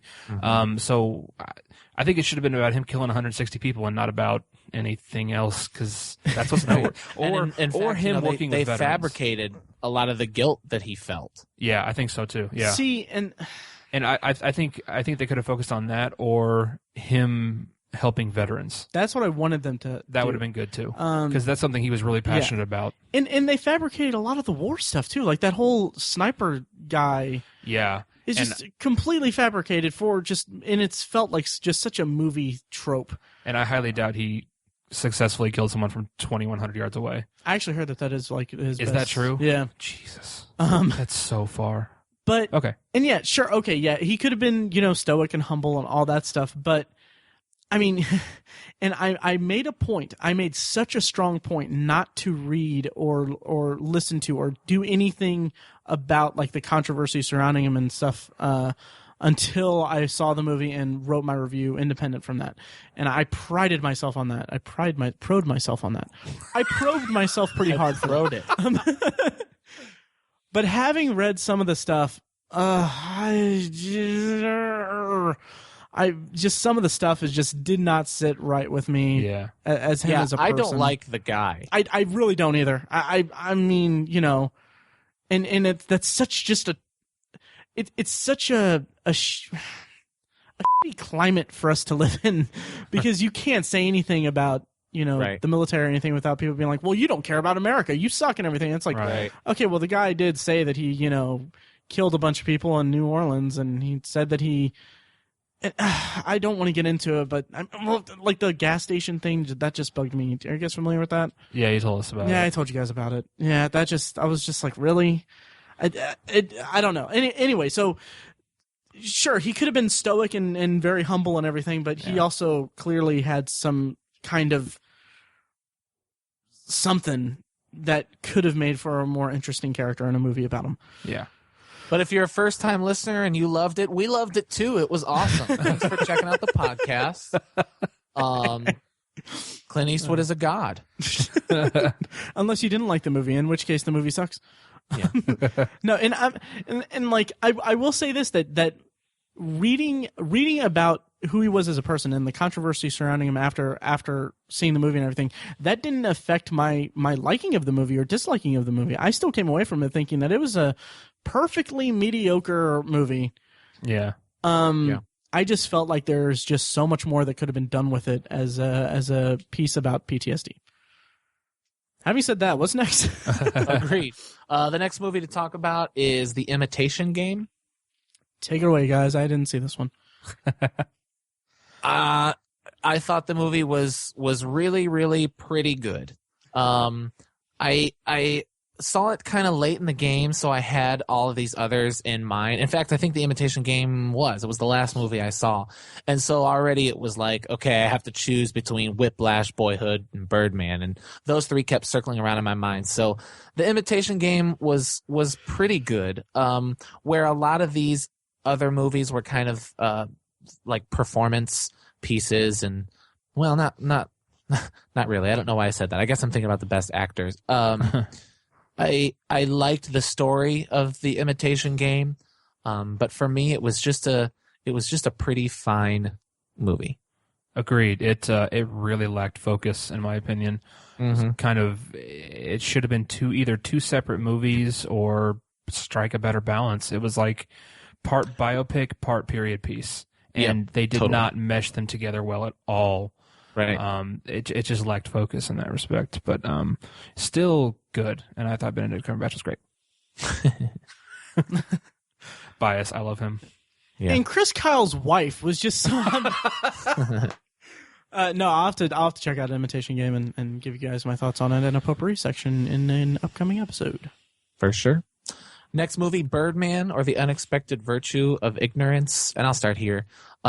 This movie is so good, and it's such an adventure to watch, and it's so exciting from start to finish that it's really hard to vote against it. It's one of the front runners. As we know, I think it's a 2-horse race, Birdman or Boyhood, and I would really be okay with either of them winning. I think we should all save our vote for the end, but Birdman was just so fun to watch, and someone who really likes Michael Keaton. I really like everybody involved with the movie, but I was really glad to see Michael Keaton do this movie. And I know I read an interview with him in EW where like the easy story is that this is a movie kind of about his life, and he was trying to say something, but it's really not. I mean, Michael Keaton is pretty far away from that character that we see in Birdman. You know, he's not hung up on Batman at all, and that's kind of cool because that shows that it was a performance, and I really appreciate the subtlety of that, the difference that he had to play that we don't really know about. And so that was fun to watch. And of course, the directing and the cinematography, if anything, watch it for that. Birdman is a fantastic movie. I definitely agree. Yeah. Well said. And I mean, people say, like, "Oh yeah, it's autobiographical for Michael Keaton, or it's biographical for Michael Keaton, and all that." But I mean, I agree. It's really not. It's kind of that's. To be honest, that's kind of an easy comparison to make, I guess. Right. I mean, Chef was more biographical of Jon Favreau. Than this was. But yeah, I mean, I agree. You hit the nail on the head. So much about this movie is just so good. I mean, it's hard to really find fault in it. Tiny.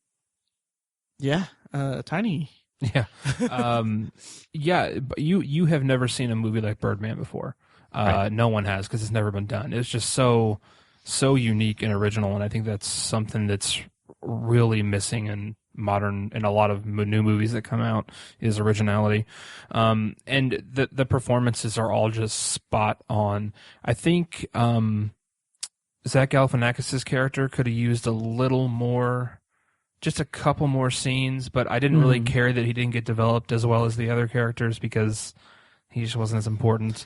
And there was, if I could cut in real quick, sorry. And there was like a certain, I won't spoil it or anything, but there was a certain scene with Naomi Watts that felt like a reference to one of her earlier movies. Yeah. But it's also like kind of just completely dropped and kind of out of nowhere. And right. But I mean, I didn't mind it at all.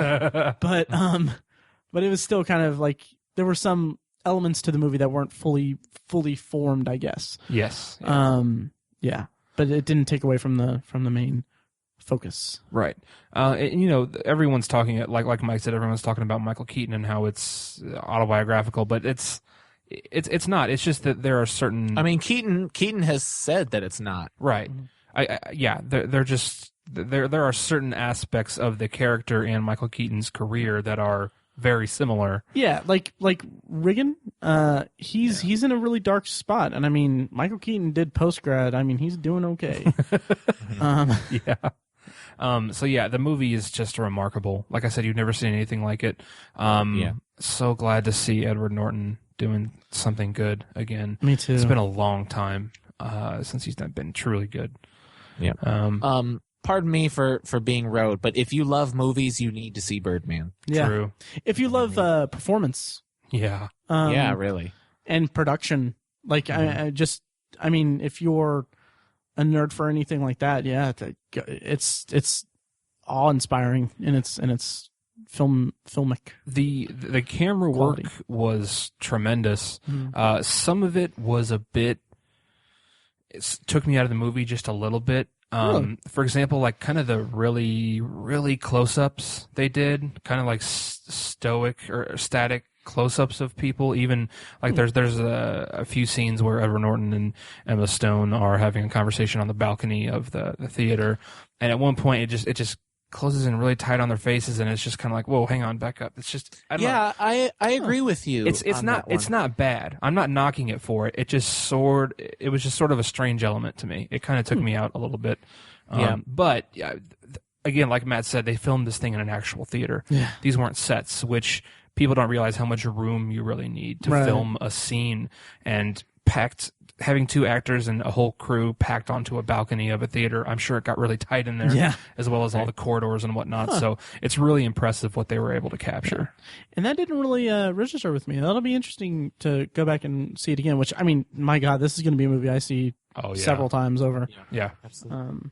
Absolutely. And just the statements it makes about just celebrity and about just ambition and wanting for things Right. professionally. It's something just really strong. It's a really strong statements that are made in this movie. Yeah. Mhm. The next movie is Selma. Did you guys see this movie? Unfortunately, no. Nope, I haven't Matt? seen it. Okay. Those are This is one I did see. Well, I saw them all, so I saw it. And it's really, really great. One of the things that I've talked about, I think I talked about this in the last episode, but I also wrote about it recently. Is there is a big stink over the lack of non-white movies and representation at the Oscars, and they are so right. The fact that the director of Selma did not get nominated is interesting.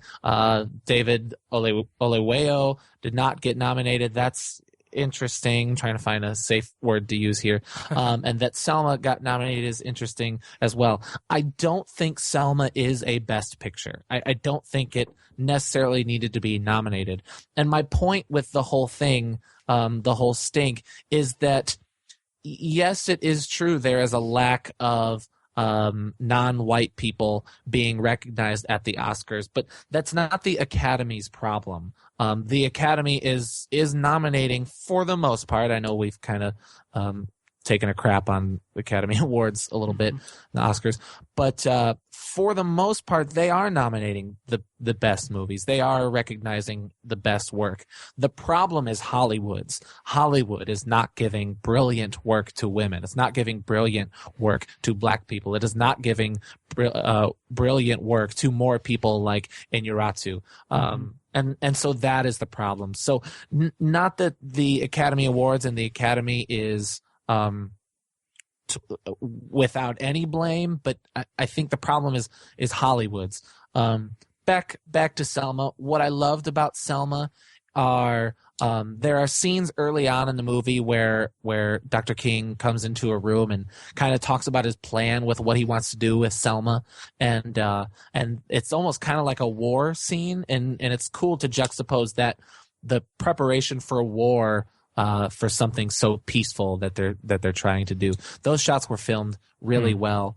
I also learned some things that I didn't know before, which was always a good thing. But the whole thing felt just kind of lacking something. And I wish it had a little bit more. I loved that it just took place in Selma and it wasn't a full biopic, so I'll give it that. But I think I would have liked a little bit more. Interesting. I'm looking forward to catching up with Selma and The Imitation Game. Those are the only two nominees that I didn't catch. The Best Picture nominees. Gotcha. Yeah. All right. Well said. So the next one is Boyhood. Yes, What do you guys think? I really, really, really liked it. And it. I mean, what really else is there to say about it other than, what we said before? It's a very, it's a very unique movie, and not some, it's a very unique movie in both the way that it was shot and its kind of inherent kind of gimmick, but it's also just a very just really interesting movie about growing up and about how the passage of time just kind of sneaks up on everyone, and it's not, they do this in such a gradual way. It's just such an interesting way to show the passage of time to a viewer. 'Cause I mean, like the big statements of the movie could be in like a little, the size of a commercial that shows someone growing up and then like, oh, hey, time flies. But they have such a nuance in this movie, that it really kind of sneaks up on you. And I didn't say this in the director bit, but there's one scene in it that just kind of stuck with me. Like it's a 2.5 minute scene that's just a continuous shot of Eller and some girl walking down like an alleyway talking, and it's just a completely innocuous scene, but it's one continuous take. The girl isn't even doing that good of a job acting. A lot of that in this movie. Yeah.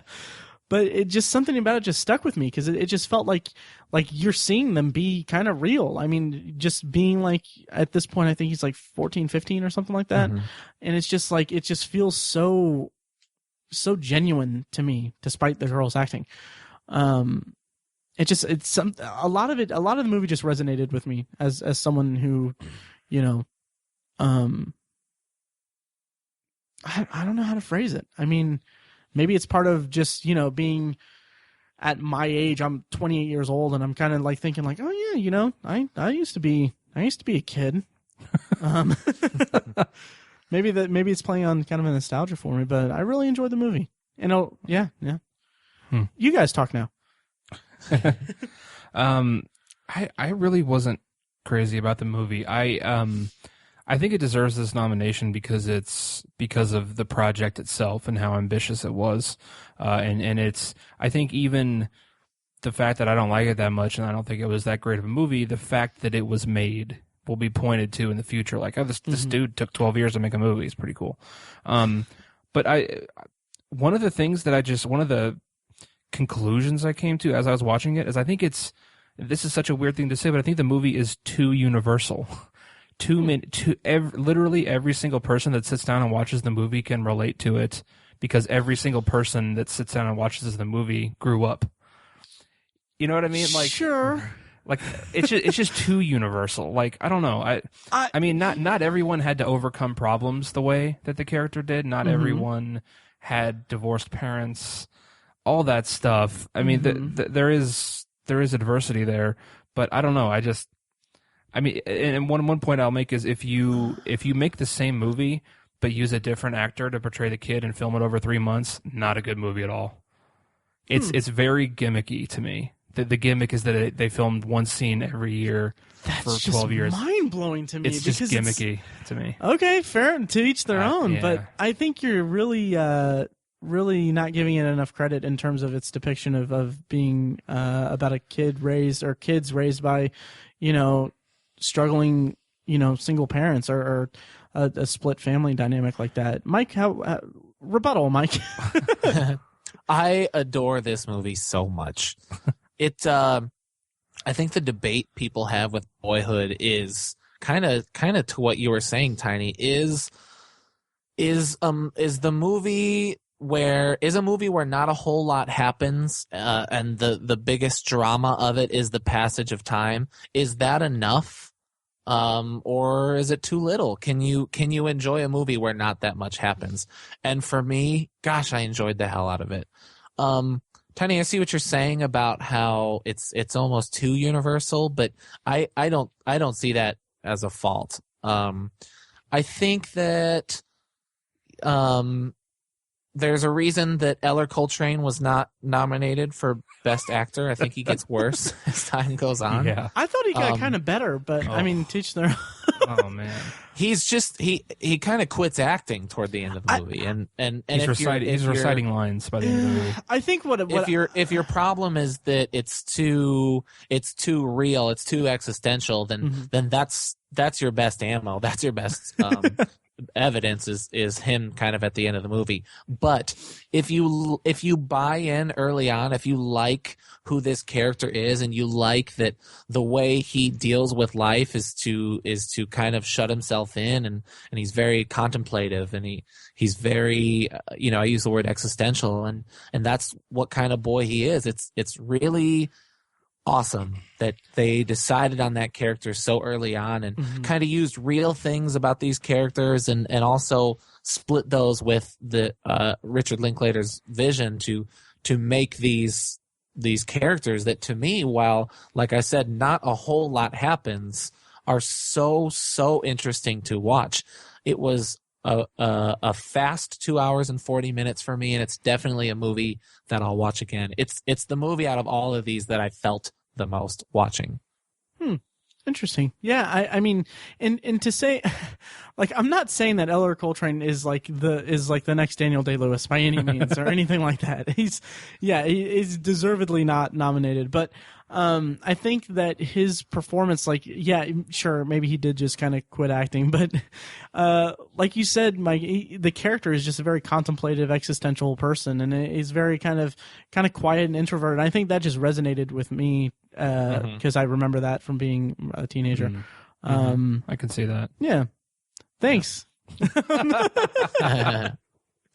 no, I don't know. I really love the movie. So I feel like this movie has been.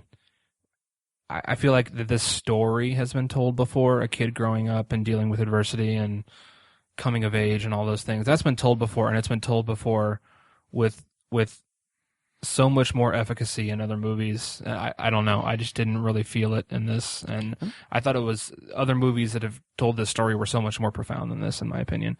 Interesting. That's just me. I don't know. I wasn't impressed with it that much. Okay. Sure. Loved Ethan Hawke. I wanted to see the movie about Ethan Hawke's character, not this kid. He was. Yeah, that's true. I liked him a lot. I liked. I don't know. I just liked the just the gradual way that things changed, and it's just such a. I don't like, you say that movies like this have been made so many times before, and yeah, coming of age movies have been made before and everything like that, but there's such yeah, I think that comment is a slight to what the movie did. Yeah, because those movies, like this genre of movie is so predicated by, or so what's the word I'm looking for? Is it predicated the right word? I'm losing it. It's so dependent on like kind of like these kind of dramatic set pieces that turn into cliches, that turns into melodrama, which all this is just like there's one sequence that can, it gets a little bit too dramatic for the movie that it's in, but it's something that is just like the drama, so much of the drama that would be in a normal coming of age movie that's just, shot, whatever, like a dime a dozen coming of age movie. So much of that happens off screen, and there's so much emphasis on just the fallout of these things, or how these characters are affected by the events, and that you don't see like big dramatic moments happen to them. You see big dramatic moments informing them and molding them into a character that by the end of the movie is just a well-rounded character. That's true. Yeah, I'll give you that. But I was just more interested in Ethan Hawke's character than the kid. Sure, I mean, to each their own. Yeah. And I have no desire to rip the movie to shreds, right, because it was not an awful movie. I don't know. I couldn't really get behind it. I also just remembered that I wrote a review that I never posted of it. So oh, really? That'll be up this week. Like I'd give it like a 6 out of 10, which is not a negative review. Sure, it's just. Don't read my review. Really? Well, from my perspective, I mean, I gave American Sniper 5.5 out of 5. So yeah, which based on how much you dislike it, I thought you would give it like a 4. I probably should have, honestly, 3.5 or something. Yeah. I don't know. Oh well. Anyways, yeah, that's enough. Moving on. Next time. Go ahead. The next movie is The Theory of Everything. And who's that? Who wants to start? Another movie that I wrote a review for that I never got around to posting. Again, these reviews will be up this week because they kind of have to be. But, you know, I really, really loved this movie. And my memory of it is just kind of settling into just really, really liking it.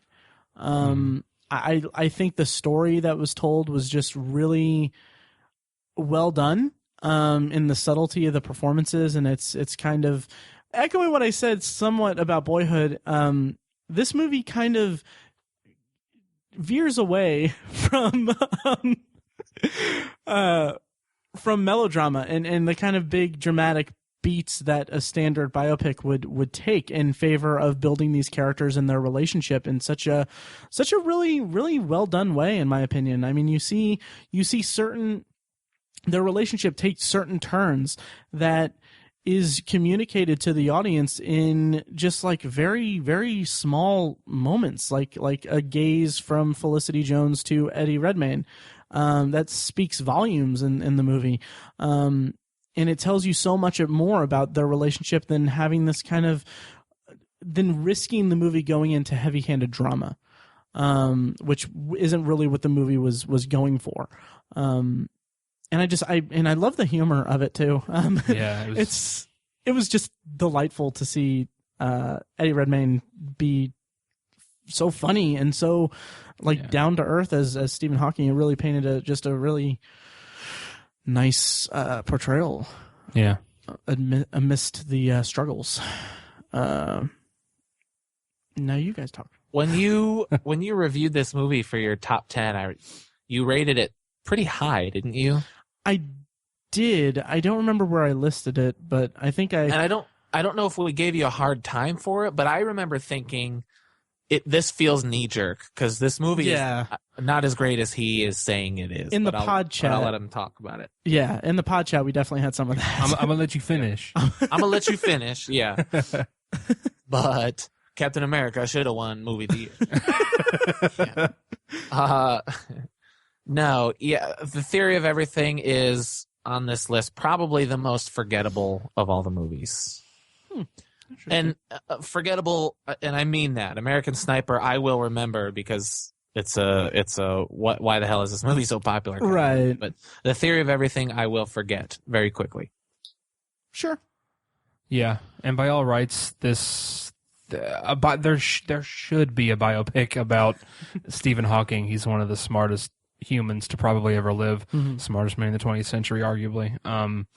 So there should be a movie about. I mean, I edit Stephen the podcast and I do so much, but whatever. You get the 21st century, man. Oh yeah, totally. There you go. Yeah. It's so ridiculous. Yeah. But this felt a little too relationship-y to be a true biopic. Like it was a little bit too much about the relationship for me. Okay, I'm glad that you said for me. For me, yeah. Yeah, because I think that's just what they were going for. Right. True, that's true. Yeah, that's true. That's true. But I guess I just would rather see other things in regard to the life of Stephen Hawking as opposed to this one relationship, which spanned roughly 20 years of his life. Yeah, true. Maybe a little more than that, maybe 30. But that's not even half his life because the guy's like almost 80 now. I think really? He's 70-something. Sure. I want to say he's 70-something. He's an old dude. He owed. But yeah, I don't know. I enjoyed it quite a bit. I guess it deserves the nomination. I would rather see Nightcrawler nominated over The Theory of Everything. Yes. I'd rather see Nightcrawler over American Sniper. Yeah, first. I would do that first, but yeah. Okay. Or one of the 10. I mean, I know, true. Right? Yeah. If you're gonna go with 10 nominees, fill it out. Yeah. What happened? Yeah. Ugh. The Dark Knight happened, first of all. Yeah. Forcing them to increase it. Okay. Our next movie is The Grand Budapest Hotel. We talked a lot about this movie, and I think really what shines about this movie is everything I said in the visual, the sound editing, sound mixing, costume, production design, editing. A lot of the things we've said earlier are kind of why I love The Grand Budapest Hotel. It's a really, really great movie, and I know kind of toward the end here they've been talking about it being a possible upset pick for Best Picture. It's not my pick, and I don't think it will win. But gosh, it's a fun movie. It really is. Yeah. Oh, yeah. I mean, I don't expect it to take home the statue, but it's such a fun movie. Yeah. Yeah. I love the story. It's so whimsical that there's this really huge character that Ralph Fiennes plays, but he's depicted through the perspective of this bellboy who's just so wimpy and just seemingly insignificant, but obviously he is not, as we find out. But I don't know. I thought that was a fun play on perspective, and I loved Ralph Fiennes in this. And I don't know. It was just such a fun movie. Yeah, absolutely. I mean, I feel like we've kind of exhausted our discussion of the movie. Yeah. But it makes me want to go back and see some Wes Anderson movies. Like I saw Moonrise Kingdom last year. Or was it last year? I mean, I thought it was a cute adolescent love story, but wasn't nearly as memorable or whimsical or beautiful as what he was trying, what he accomplished in the Grand Budapest Hotel. Absolutely. Yeah. Agreed. So then our last one is Whiplash. Yeah, and the big thing I would say, like I said before with the editing, is it's a jazz song, and it's the best jazz song I've ever heard. And of these movies, it's difficult to recommend movies. I guess you kind of have to customize them for people. But I'll just say, as far as the Amanda test goes, Amanda has been telling people to see Whiplash constantly since we saw it. Awesome. Yeah, it's the only one in this group that I've seen twice. I'll say that. Oh, interesting. Yeah. Yeah, I mean, like, okay, yes, J.K. Simmons did just such a tremendous job, but the movie itself, the story it tells about these two characters is so terrifying and intense and says a lot about kind of a common theme throughout some of the nominees and some of the movies of last year, ambition and obsession. The all-consuming aspect of the story comes through so well because it's colored by just the intense battles between the characters and the intense depiction of the music. And it's just the way that it just all comes together in such a great way is just really something that just carried me through the entire movie, and I really can't wait to see it again. Yep. So that's I want to see this movie so bad. I apologize to the listeners for not getting it out to see it. Get a good one. It didn't have a very wide release. No, I saw it. Yeah, I saw it at Keystone Art. Yeah. Nice. Yeah. Another plug for one of my favorite theaters in the city. So, what are our picks? Yes, that brings us to the end. Who Yeah. wants to go first? I'll go first. Birdman. I'm going with Birdman. But I think this isn't a hard choice for me, really, and I think it's because I haven't seen Whiplash. I think from based on what I've heard and what I've seen, it's kind of a toss-up between Birdman and Whiplash right now. A Boyhood, actually. Oh, really? You think Boyhood's in there as well? Well, I don't even think Whiplash is in consideration in terms of like the front runners. What people are talking about, I see. Which is based on buzz and also just what they have won so far. It's Boyhood and Birdman. Gotcha. Okay. Yeah. And I didn't see Selma, so I can't comment on that. But Birdman is my pick. Yep. Cool. Nice. Wait, did you want to go, Matt? No, I'll go last. Okay. I would really, really love it if Whiplash won. I would totally be okay with it. Like I said, my wife is rooting for Whiplash, and she's super excited about it. It's the type of underdog that really should win Best Picture when you look back and say, what was the best movie that came out in 2014? If we remember it as Whiplash, that's really not a bad thing. But But in terms of the one that spoke to me and just made me feel best was Boyhood. I'm in the White household. I'm going for Boyhood, and my wife is going for Whiplash. I really want Boyhood to get it. Wow, interesting. I think Boyhood will get it, but man, I want Whiplash to have it. I really do. Like I really, really, really loved that movie, and if it were to get Best Picture, it would just make my day.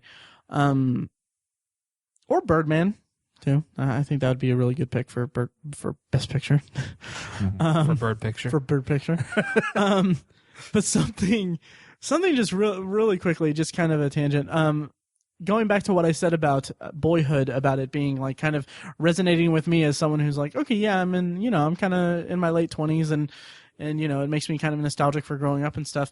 The writer and director of Whiplash is 30 years old. Oh, really? Yeah. Yeah. So I'm like, wow. Yeah, okay, I need to write and direct my Best Picture nominee.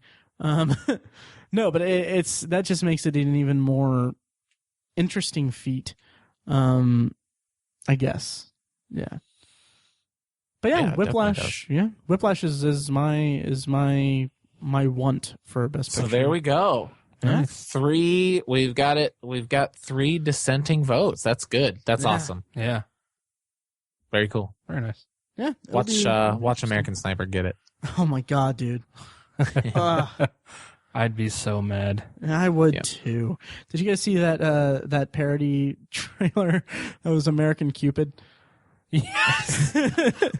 It's for the listeners. It's so funny. It's scenes of American Sniper where Bradley Cooper is looking through his sights, but when it changes to scenes of him looking out down the sights at shots from rom-coms that he's shooting Cupid arrows at people and making them fall in love. Yeah, it's great. Link in the show notes. Yeah. Yeah, so that does it for our 87th Academy Awards nominee showcase episode. Sounds good. Yeah. Any random predictions for the show? Like, is someone going to get naked? Is Jennifer Lawrence going to run in and tell me? She going to fall for the 3rd time in a row? Yeah. Is she going to finally call me back? I really hope MPH knocks it out of the park.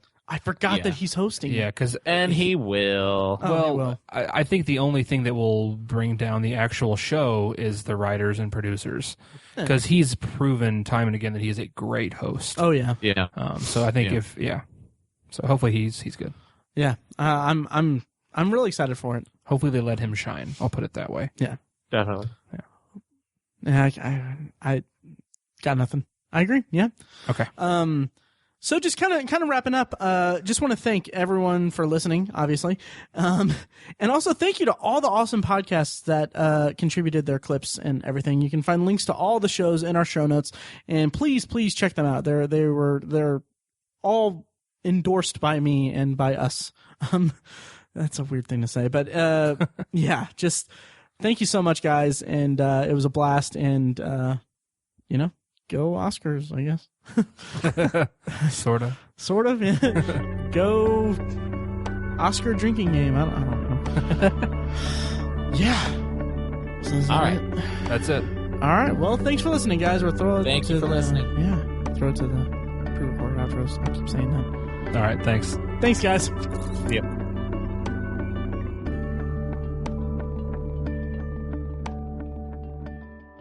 Echoing what I said about Boyhood to a far lesser degree, it kind of eschews. Is that the right pronunciation? Eschews. I'm going to take that again because that's too embarrassing. Echoing what I said about Boyhood on a far lesser scale. I can't even remember how to pronounce it. Askew.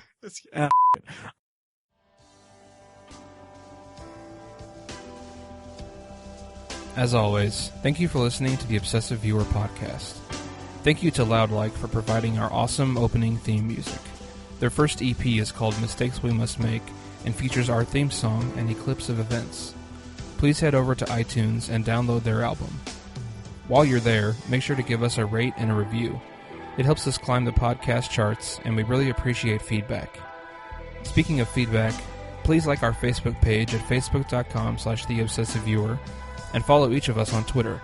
You can find me, Tiny, at ObsessiveTiny, Matt is at ObsessiveViewer, and Mike is at I am Mike White. You can also check out the blog at obsessiveviewer.com, where we, but mostly Matt, review movies, TV shows, and comment on the industry as a whole. While you're web surfing, please head over to our sister site, obsessivebooknerd.com, where we review books and comment on the ever-evolving world of reading. If you're philosophically curious, please go explore my side project, the Secular Perspective Podcast, which is a show that explores the concept of faith, religion, and existence from a secular perspective. If you have any thoughts on the podcast or suggestions for future episodes, you can also email us individually at Matt, Tiny, or Mike at obsessiveviewer.com, or email the podcast directly at podcast@obsessiveviewer.com. Thanks for joining us today, and please come back.